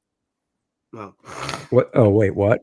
Sorry. No, that is stunning hand he drew in one of the last. Oh, that's Dan Atkins. All right, let's go to 22. I like Nestor Redondo. Yeah, Redondo. There's the other one I was thinking of, was really, really good. I'll have these deadly hands in about 20 minutes, guys. Oh, his Swamp Thing stuff is nuts. Look at that. And Dan, what did you say? I said I'll have the deadly hands within 20 minutes. But I'm tripping on how fully detailed this is. This is like, graphic novel quality. And were these guys turning this around in 30 days? That's what I'm saying. There's no way they could hire Rudy and be like, yeah, we need this in, 30 days. I just can't. I mean, unless he was just working around the clock or he's just that fast. Well, I know he's fast, but I don't know. Yeah, you're right. I mean, this is like really crazy stuff. Did you ever see the Shaman graphic novel that they advertised through Continuity that never came out? That Rudy, there was like 4 pages that Rudy did. Holy smokes! Yeah, this is the one right here with that. Is that Soren? Maybe, or it's a space dragon. He's just badass. No, I don't think it is. It looks different. Yeah, no, I did see that. And Neil put out a sketchbook. I have it back on the shelf. How much? Some of that unpublished stuff in it. How much of it was Rudy? Not the whole sketchbook, just some of it. Yeah, I think I'll dig it out for next time. Look at the color treatment on the eyeball in the last panel on the previous page. It's almost photographic. That red burn in the eye. Mm-hmm. Work of genius. Yeah, who is this? Glynis Oliver again, or who? No, it says Michelle W. or Michael W. Which is, hold on. That's a bummer that not all the credit was given, right? Yeah, it's Michelle W. Yo, I want to say what's up to my new friend Logan. What's up, dude? Thank you for watching. Oh, there you go. Yeah. Michelle W. I'm trying to remember who that was. Shoot. I'm pretty sure that's kind of Kevin Nolan like there in the face. Yeah. The lighting. Oh, yeah. Except, it looks like he's breaking up the black a bit more than Nolan would. Right. A lot of it's all just like line work. Like you rendered the crap out of it till you got to a point where he's like, okay, that's fine. Yeah. They're saying Michelle Wolfman maybe did his wife color? I guess she probably did. Yeah, if it's coming from Kilgrew, it's probably accurate. Marcus too said it. Yeah. Yeah. Look at the body postures of the cops in that bottom panel. There's 1, 2, 3, 4 cops there, and they're all doing different shit. It's perfect. It's perfect too because compositionally, it's really making you focus on Clea. Yeah. And was he? I mean, just look where this one gun is pointing, huh? I know he worked for Neil, but did he study under Neil? Because there's like in these rear 3/4 backs of these cops' heads, those very, very Neil-like. Yeah, they do have that look. Yeah, and some of his storytelling is Neil Adams-y too. He probably picked it up when he worked in Continuity, don't you think? Yeah, I would imagine. Although was this pre-Continuity? Maybe not though. When was I don't know. Continuity started in the 70s, didn't it? Yeah. Yeah. What is this? 78, 80, 81, 78, 81? Well, issue 40 was 80, and this is 22. So Oh, look at that. Doctor Strange 25. Rudy Nebres inks Jim Starlin. Oh, I got to see that. Oh, yeah. That's a combo I've never seen. All right, let's bust through the rest of this real quick. Yeah. I just love the lighting and stuff, but man, lighting is one of those things that just takes me forever to figure out. And this is all like double lighting and stuff. It gets pretty complicated sometimes. You know, if you're trying to get everybody with the same lighting source and look at that last panel. I know, that's cool. Damn, that's cool. You don't see, I mean, a couple of these are floating around like on comic art fans. These colors are fantastic. They really are. Even though they're flat, they give they just the hue combination are given these sort of photographic effects. You know, like that eyeball really felt like it was like overexposed, you know, earlier. Yeah. And then this pink, peach, pink, purple combo in that second panel is super effective. Yeah, it is. Look at that hand in panel 1. I wonder if that's where Golden got his hand from, because he did a hand almost exactly like that in 55. Interesting. Really? Yeah. Yeah, we all borrow from everybody, right? Of course. I mean, back in the day, like how are we not living in embarrassment of riches now? Like when I first started in 92, I had like multiple legal boxes, you know, what we call our morgue, right? Like, oh yeah, clippings from catalogs or you know, a picture from a newspaper or some random, you know, something, but and then you put them in a file like cars, and now it's so much easier. So this is Jim and Rudy. Actually, it's just the next issue, 23. 23 represent into the quadriverse. Look at that big mouth. That's total Jim. Like that. Yep. These backgrounds and stuff. I was really hoping that the second Doctor Strange would be more like this. Oh yeah. Okay. Just Kevin Ryan says this is 77. I was off by 2 years, and it is 100% Michelle Wolfman. She's great. A lot of these, a lot of colorists, you know, like Glennis Wayne. Was, she's excellent. Yeah, she's great. And then Marie Severin was too. Yeah, and Lynn Varley. Yeah. Bill Reinhold's wife. Who's Bill Reinhold's wife? Linda. I'm trying to remember what her last name was when she was coloring. Linda. Oh, I'm blanking on it, but she colored a lot of stuff. My daughter does a pretty good job too, when I can actually force her to do it. I just think these are just keep it all. You could keep it all in the family. Look at the lighting on the cosmic branches, just the rim lighting.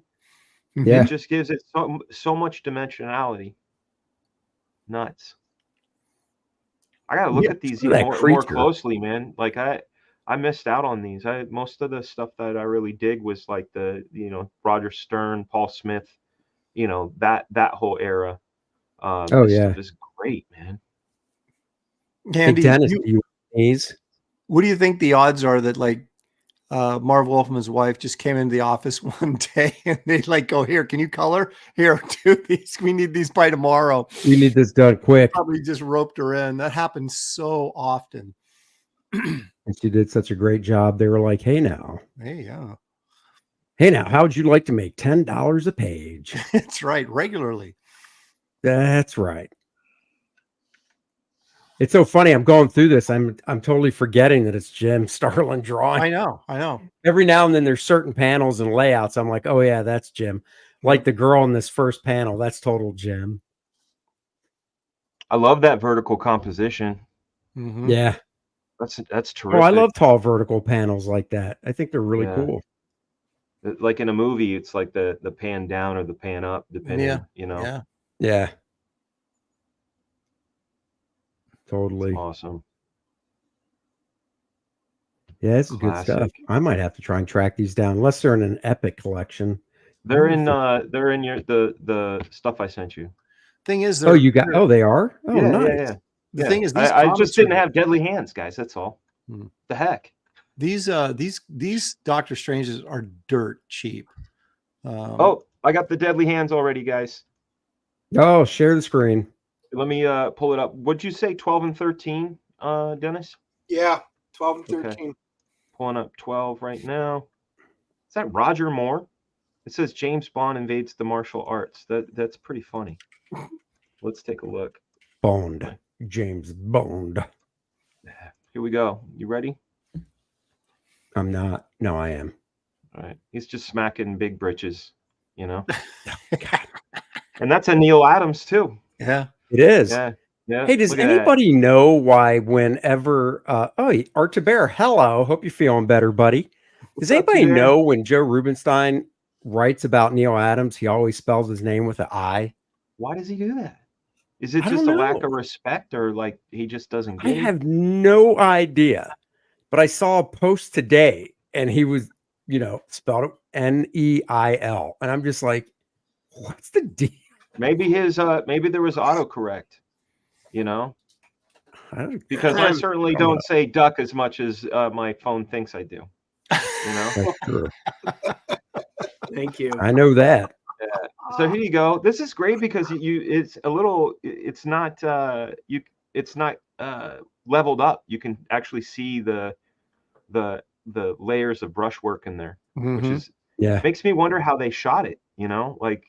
That's some high quality stat work to get it that detailed. I would have leveled it up to make the black and the white.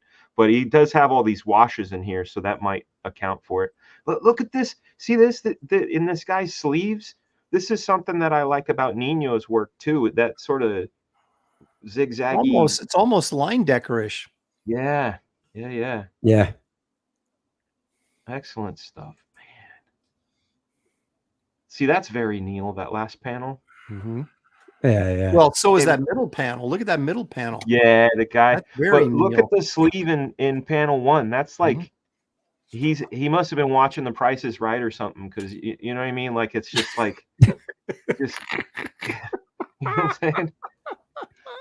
Yeah, that's good. That's stuff. funny. That was your first funny joke today. Dan. Thanks, buddy. I know. Well, you didn't get the other ones. Those were. Well, I got them. They were subliminal stabs. They were for one person and one person only. That's right. I appreciate it. Yeah. This is great. The choreography. Yeah. What year was this stuff? I got to go back and take a look. Oh, that's 70s. Mid 70s. Okay. Late, or like 77-ish, kind of probably 76, Okay. 77. 75. 75? Okay, yeah, because there was just that big martial arts craze. Like, you guys always talk about like the monsters and the barbarians, but I like for my part, I remember like everybody was kung fu fighting, Well, it was all the exploitation movies that were popular at the time. They brought them into comics. Yeah. Because superheroes weren't selling. So they tried just everything. Monsters, kung fu, or martial arts. Did you buy this stuff as it came out? I didn't. I never got into a Master of Kung Fu, which I don't know why I didn't, because the artwork was really great, even on the regular series. But I bought the monster books and the Barbarian book. But I never got into the other than Iron Fist. I kind of like, because he was sort of like a superhero. I have a feeling that this is what Neil used for reference. I'm kind of thinking you're right. Look at that face real quick, and let's go back to page 1. Yep. Oh yeah. He changed the hand. That's it. Yep. Wonder where he got Little Man back here with a pitchfork. That's so crazy. Imagine like you're James Bond. This looks like a boat. I mean, unless these are buildings, it looks like the hull of a boat. But first off, a black belt approaches you, and then a sumo guy approaches you, then some little man with a pitchfork just on your back. Oh, he's gonna have to move quick. And what's that meme? Surprise, surprise! Like that guy back in the back, just like, good stuff. Great stuff. What he does is he blocks the midget with the pitchfork, swings it around, and impales the guy jumping in from behind. Which movie is this from? I don't remember Roger Moore in Japan. I don't either. Was those? Well, it had to have been before Moonraker, but then after Man with a Golden Gun, perhaps? Yeah, he was like 65 in Moonraker, wasn't he? No, he wasn't. No, there is a little guy in the movie. How old was Roger Moore? Moonraker was like 80. That's Tattoo from Fantasy Island. It is. Hervé Villechaize. Yeah. Man, Is it? We've got. Have you guys ever seen? Artist says "Live and Let Die." Shane White says "Golden Gun." It's Golden Gun. Man with the Golden Gun. Have you ever seen him sing? Why must we have to fight? I'm gonna pull it up, guys. I have to because it's What Hervé Villechaize saying? Why must we fight? Oh. Yeah, that's his name. Hervé Villechaize. Okay. Yeah, there we go. Hervé Village People. Eric Hutfeld says Roger Moore and Sean Connery were the same age, so maybe he was 60. No, he was 51 when he made Moonraker. Really? That's it. I thought he was a lot older than that. Wow. Yep. 49 by the time the 1977 The Fly Who Bugged Me rolled around. And 51. What was his first one? Live and Let Die? Live and Let Die. He was 45. That was his first Bond movie, wasn't it? Yep. Yep. God, why did they Solitaire with Jane Seymour? Oh my God. You guys, I don't know if you're gonna be ready for the sweet heat of this isn't the one. It's not the why must we fight, but it's a different one. I don't know this one, but he has style and grace. Okay. Here we go. You guys ready? Yeah. Just say when, Andy. You do go. As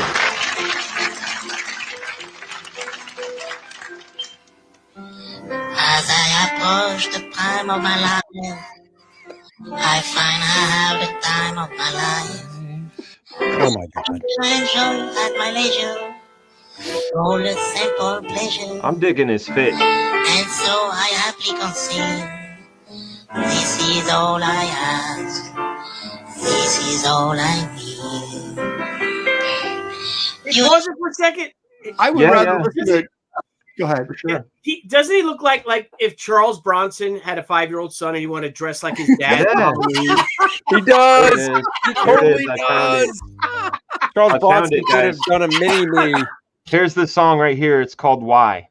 That's the one I was looking for. I couldn't find it immediately. Why Must people have to fight? Oh, jeez. My gosh. Why don't they learn to do what's right?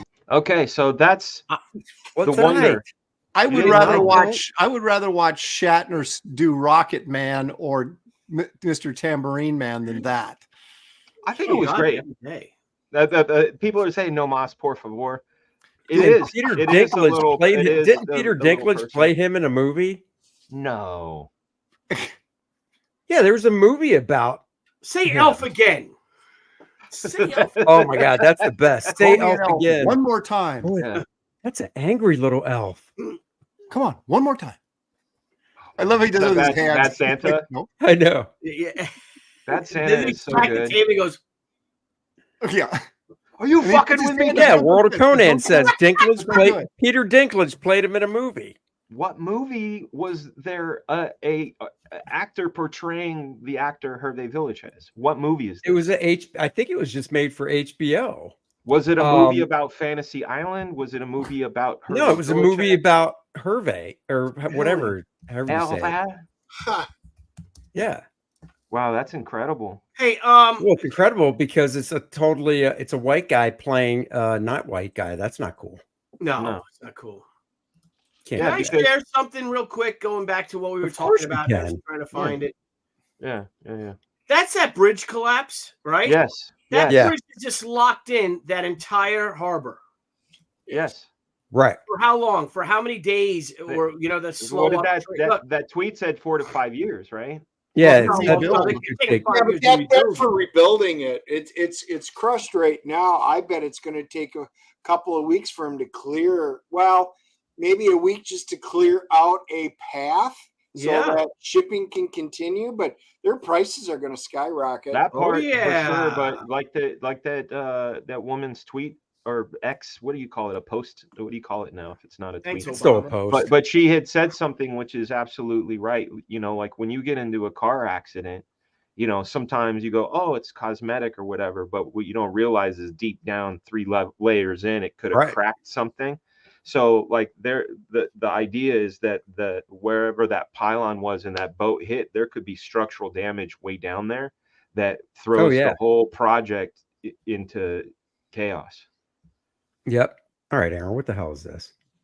All right. This is Bernie Taupin, and you can just see the disgust on his face as he introduces William Shatner to sing Rocket Man, if you want to call it singing. Someone said, don't you dare, and you're daring.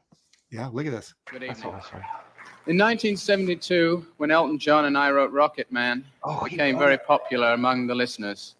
Due to the interest in the meaning of the song, now in 1978 at the Science Fiction Film Awards, I'm truly proud once again to present my Rocket Man as interpreted by our host, William Shatner. Thank you. He's not proud. No. He's not proud. I love it. What year was this? Never mind. Packed my bags. Oh, no. Last night, pre-flight. Greatest. I had this album to transform, 0 man, hour. dude. 9 a.m. I don't think he really smokes either. And I'm going to be high.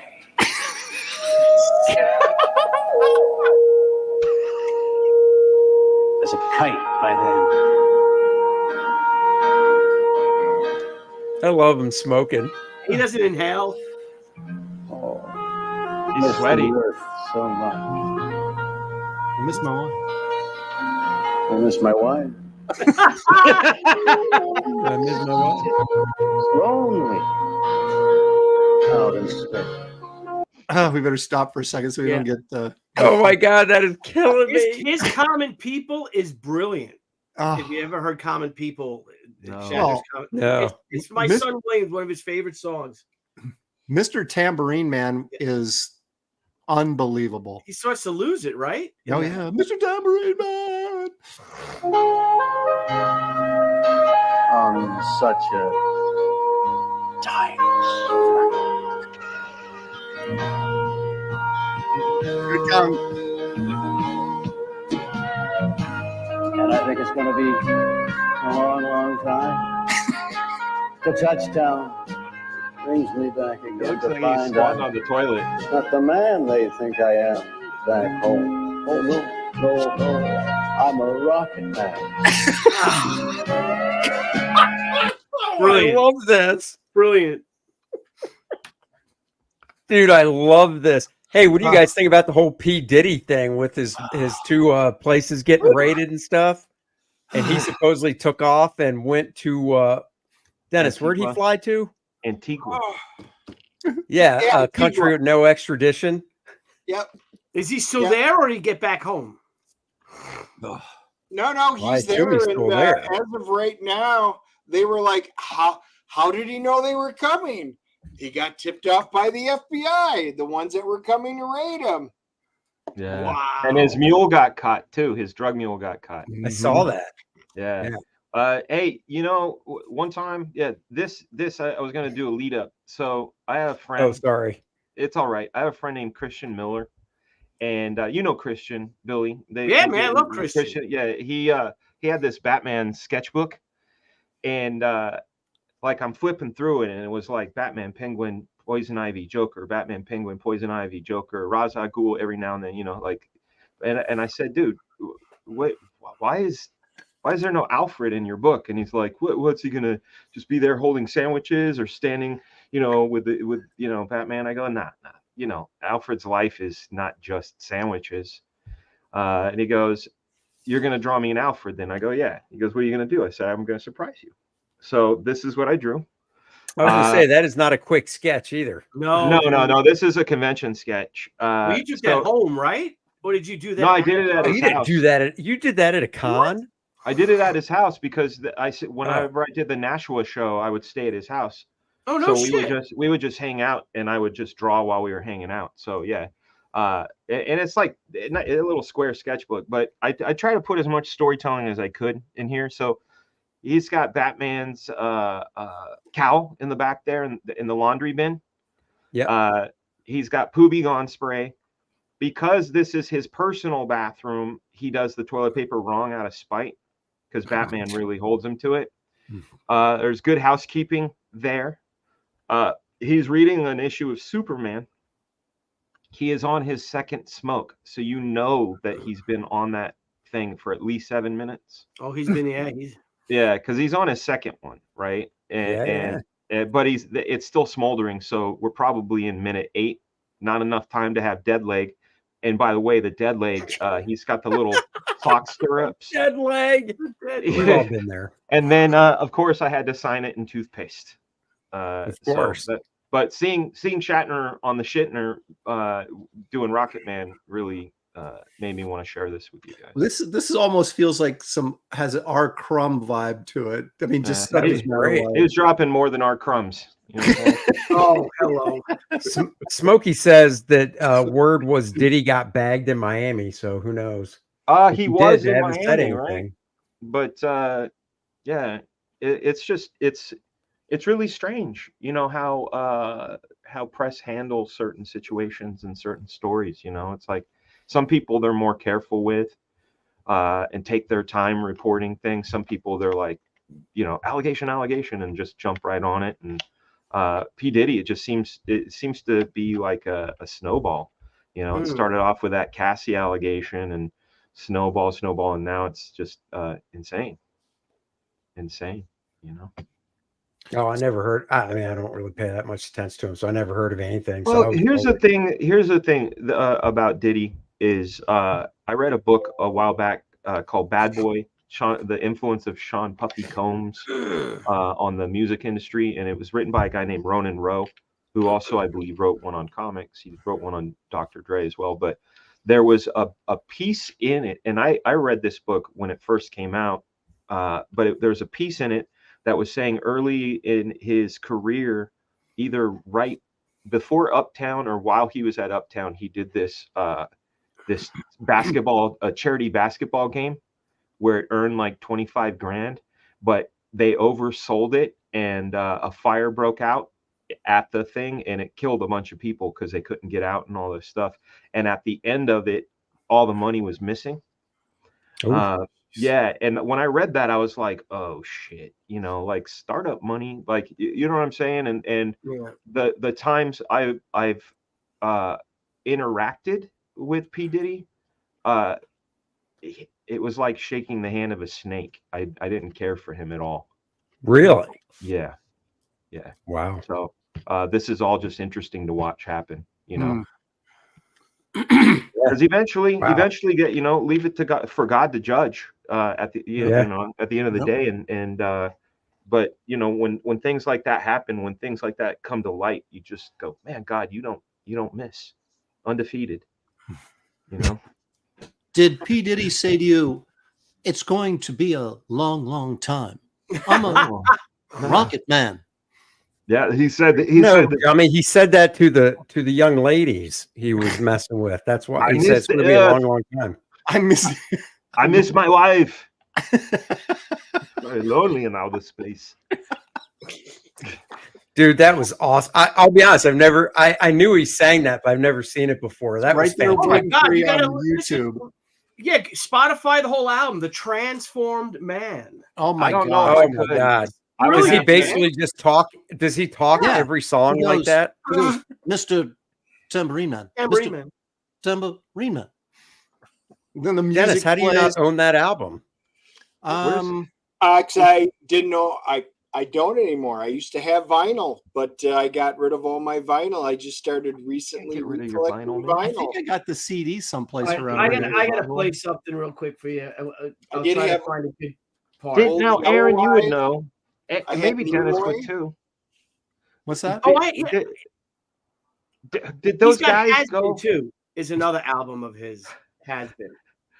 Did Shatner go? Is there like, you know how was it the Selinsky method or whatever, the like acting methods, like Brando studied one, and was there like Adam West, Shatner, that sort of Dr. Antonio Cheese is the one who taught them how to act. Dr. Antonio Cheese? His middle name was Ham. Oh, God. See, Tony Cheese. How could you even believe any of that, Dan? Come on. Because it's not coming out of Billy's mouth. Oh, that'll do it. It's going to be a long, long time. Till It touchdown. is strictly about putting commas in the exact wrong spot. Yeah. Once you do that, it is perfect. Yeah. I knew a guy at church. His name was Lyle, and he sang in this like baritone where he shouldn't. But the other thing that was weird is like he would, you're supposed to like clap on a 2, like most of the time you're on a 2. He would be like on 3-8-5, 3-8-5, and it would always fuck you up because he'd be like in between. That's like Steve Martin in The Jerk. Yes, Remember? it was exactly like Steve Martin in The Jerk. Yeah. We can't be too mean to Mr. Shatner because I get to meet him in 2 weeks. I love Shatner. Garney's looking forward to meeting him too, so you might have to fight him off. He's gonna be at SCCon, right? Yeah. Yeah. Now, did he turn 95 or 93? 3. He's the same age as my mom, so yeah, he just turned 93. Why, when he went to space, did they say, "Oh, he's 94"? That's what I thought they said. But when he went to space, what was he, 90? Dan, they sent him to space because he was the Rocket Man. I get it. He was also the Tambourine Man. I wonder what kind of, because Billy, are you going to be at SCCon? You're muted, Billy. You're muted, Billy. Billy, you're muted. Billy, you're sorry. No, I will not. No, I will not. Here we go. You ready? Here we go. She told me that her dad was loaded. I said, in that case, I'll have a rum and Coca-Cola. She said, fine. And in 30 seconds time, she said, I want to live like common people. I want to do whatever common people do. I want to sleep with common people. I want to sleep with common people like you. Well, what else could I do? I said, I'll see what I can do. I don't want you to get struck. This song kicks ass. It's you know what? That's great. I have a feeling, and you guys can answer this, but I don't think he probably has narrated that many audio. Got no money. Like, because imagine, like, here you go. They go, oh, as read by normal audiobook reader, it's an 8-hour book, and but as read by Shatner, it's like, 22-hour book. That's right. Can I share it? Can I play it just real quick? Yeah, go ahead. She just laughed and said, oh, you're so funny. I said, yeah? Well, I can't see anyone else smiling in here. Are you sure? You want to live like common people? You want to see whatever common people see? You want to sleep with common people? You want to sleep with common people like me? But she didn't understand. She just smiled and held my hand. All right, now I'm going to pause it, and I'm going to fast forward to when he starts doing the chorus. So I'm going to mute myself. I was going to say, that wasn't him, was it? No. Okay, I didn't think so. It says something about Ben Folds. Is that from Ben Folds 5? It says Pulp. So maybe he's one of the guy in Ben Folds, or I don't know. Pulp, I don't know. It looks like Ben Folds. Plaza barber shop. Cut you off. And it might just get you. This is more recent, though. His older albums are... I think it's 2004. So here we go. You ready? Oh, wow. He's having fun with himself at this point. That's why it's so brilliant.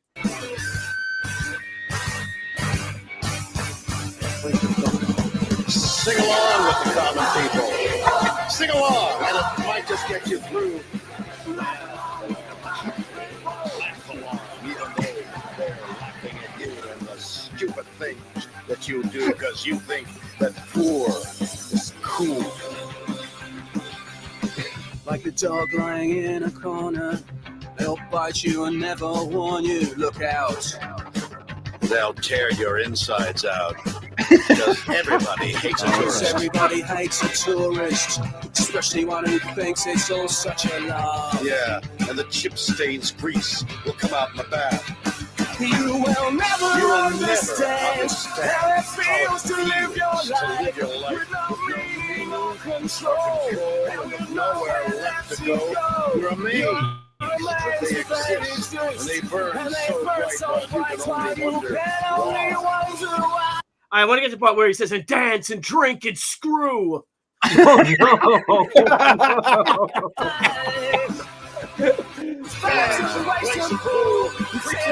never went to school. Still, you'll never get it right. Because when you played it. Oh, so great. Here we go. People pay money. Watching roaches climb the wall. If you called your dad, he could stop it all. Yeah. You'll never live like common people. Yeah. What common people do. You'll never fail like common people. You'll never watch your life slide out of you and dance and drink and screw. Because there's nothing else to do.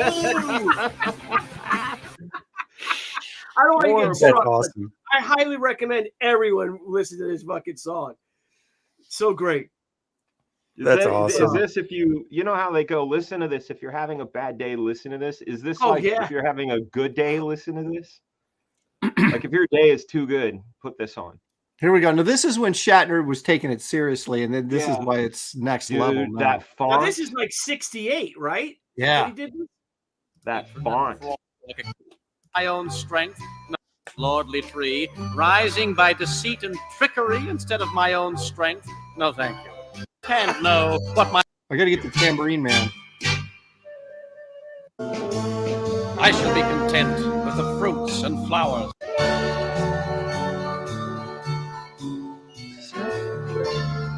Yeah, I think this is tambourine man here. Hey, Mr. Tambourine Man. Oh. Mr. Tambourine Man.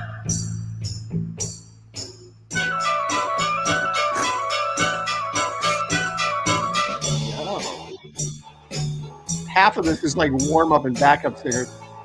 Yo, these arrangements are wonderful. Hey, Mr. Tambourine Man, play This down. The transformed man. a song for me. Here we go.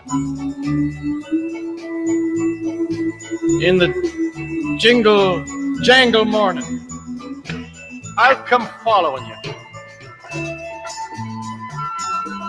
Take me on a trip on your magic swirling ship. My senses have been stripped. My hands can't feel to grip. My toes too numb to step. Wait only for my boot heels to be wandering.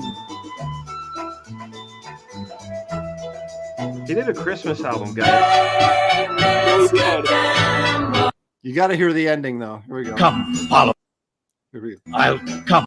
In the jingle jangle morning, I'll come following you.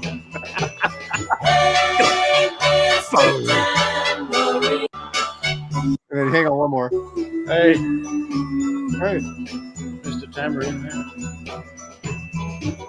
Here it comes. Mr. Tambourine Man! Dude, does that not look like that cover photo of him? That looks like an Alex Ross painting to me. Yeah, the lighting, the skin tone and stuff. Alex was just a twinkle in his eye, in William Shatner's eye back then. That's right. Kevin did say in the chat it's still not as bad as Leonard Nimoy's Ballad of Bilbo Baggins. Don't do it. Don't do it. We're at 2 hours, guys.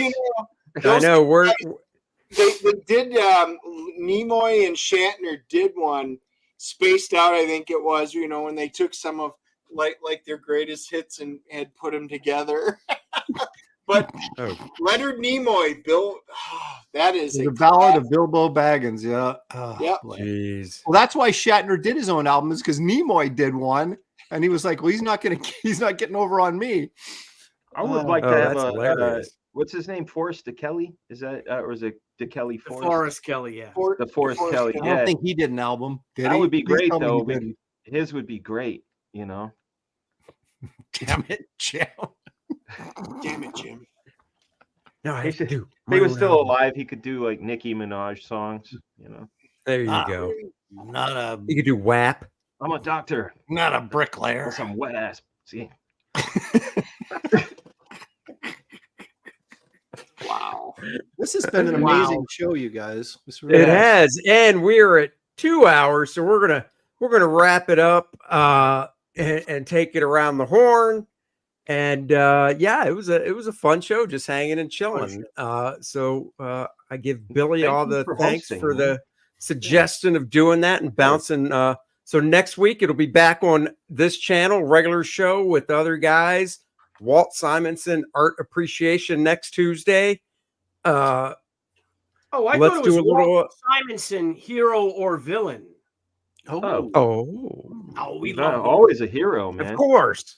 All right, Billy, what do you got? What do you want to talk about real quick? Just real quick, I gotta say sometimes the best streams are chill streams. Mm-hmm.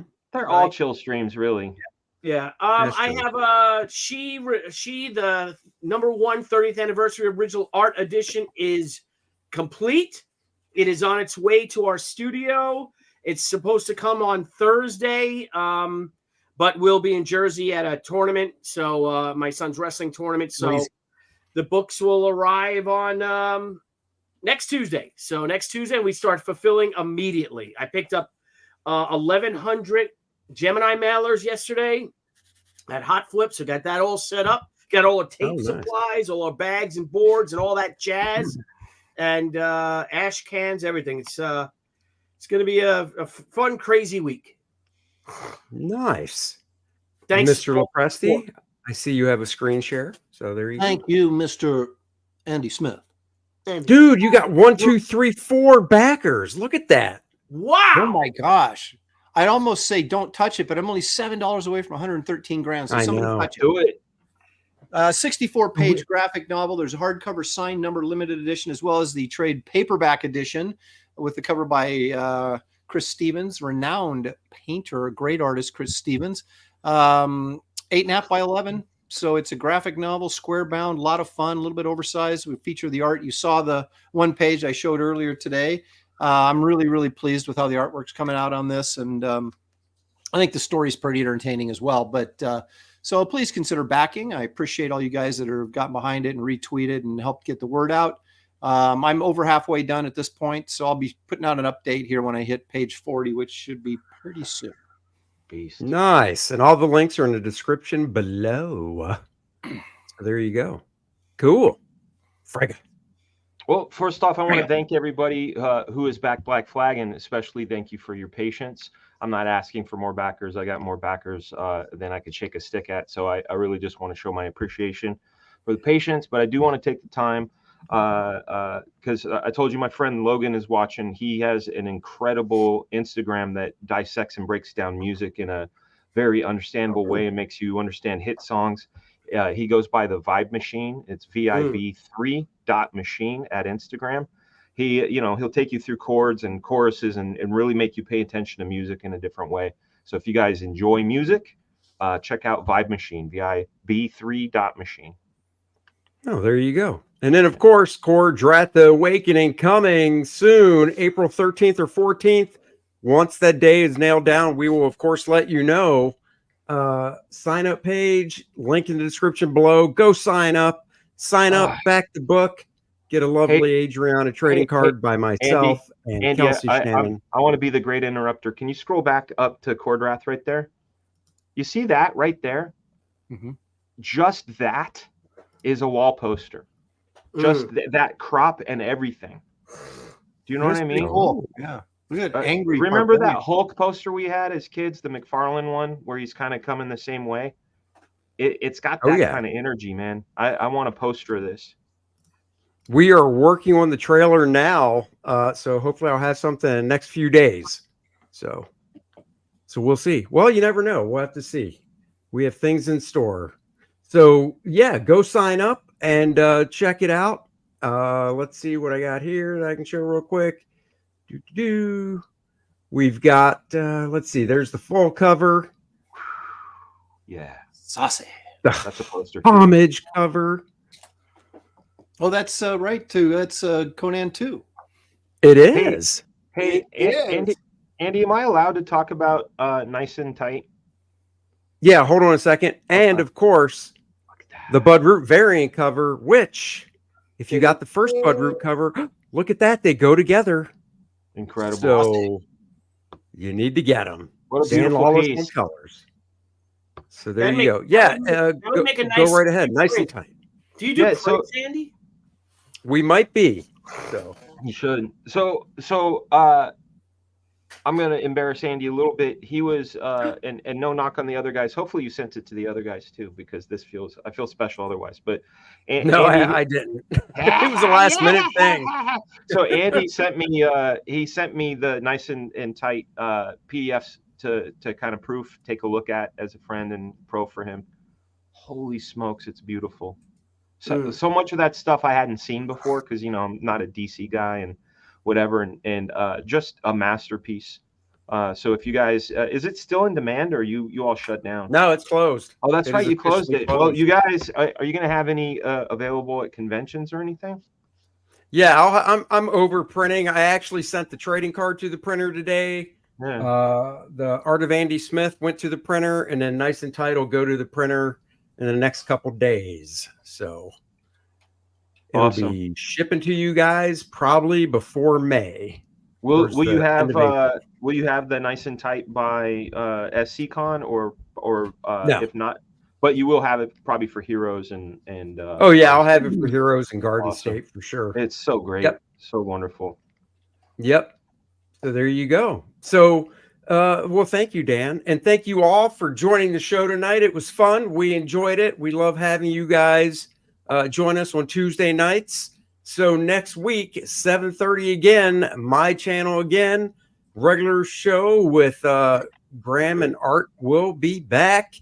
And Dennis, thank you for hanging out as one of the fill-ins. Yeah, I'm a faux bro. It's the evil Dennis from Mirror Mirror. Well, we like to call you a hobro, but whatever. So. It is the evil, and my wife still wants me to shave it. Nope. Don't do it. And tomorrow on the Dennis and Andy show, might as well plug it at 3 p.m. We have Paul Revoche. So join us as we talk to Paul and interview him. And then Friday, we will be dropping our movie review of Godzilla Kong. So there you go. Wait, that's out now? Thursday night. We're going. Yep.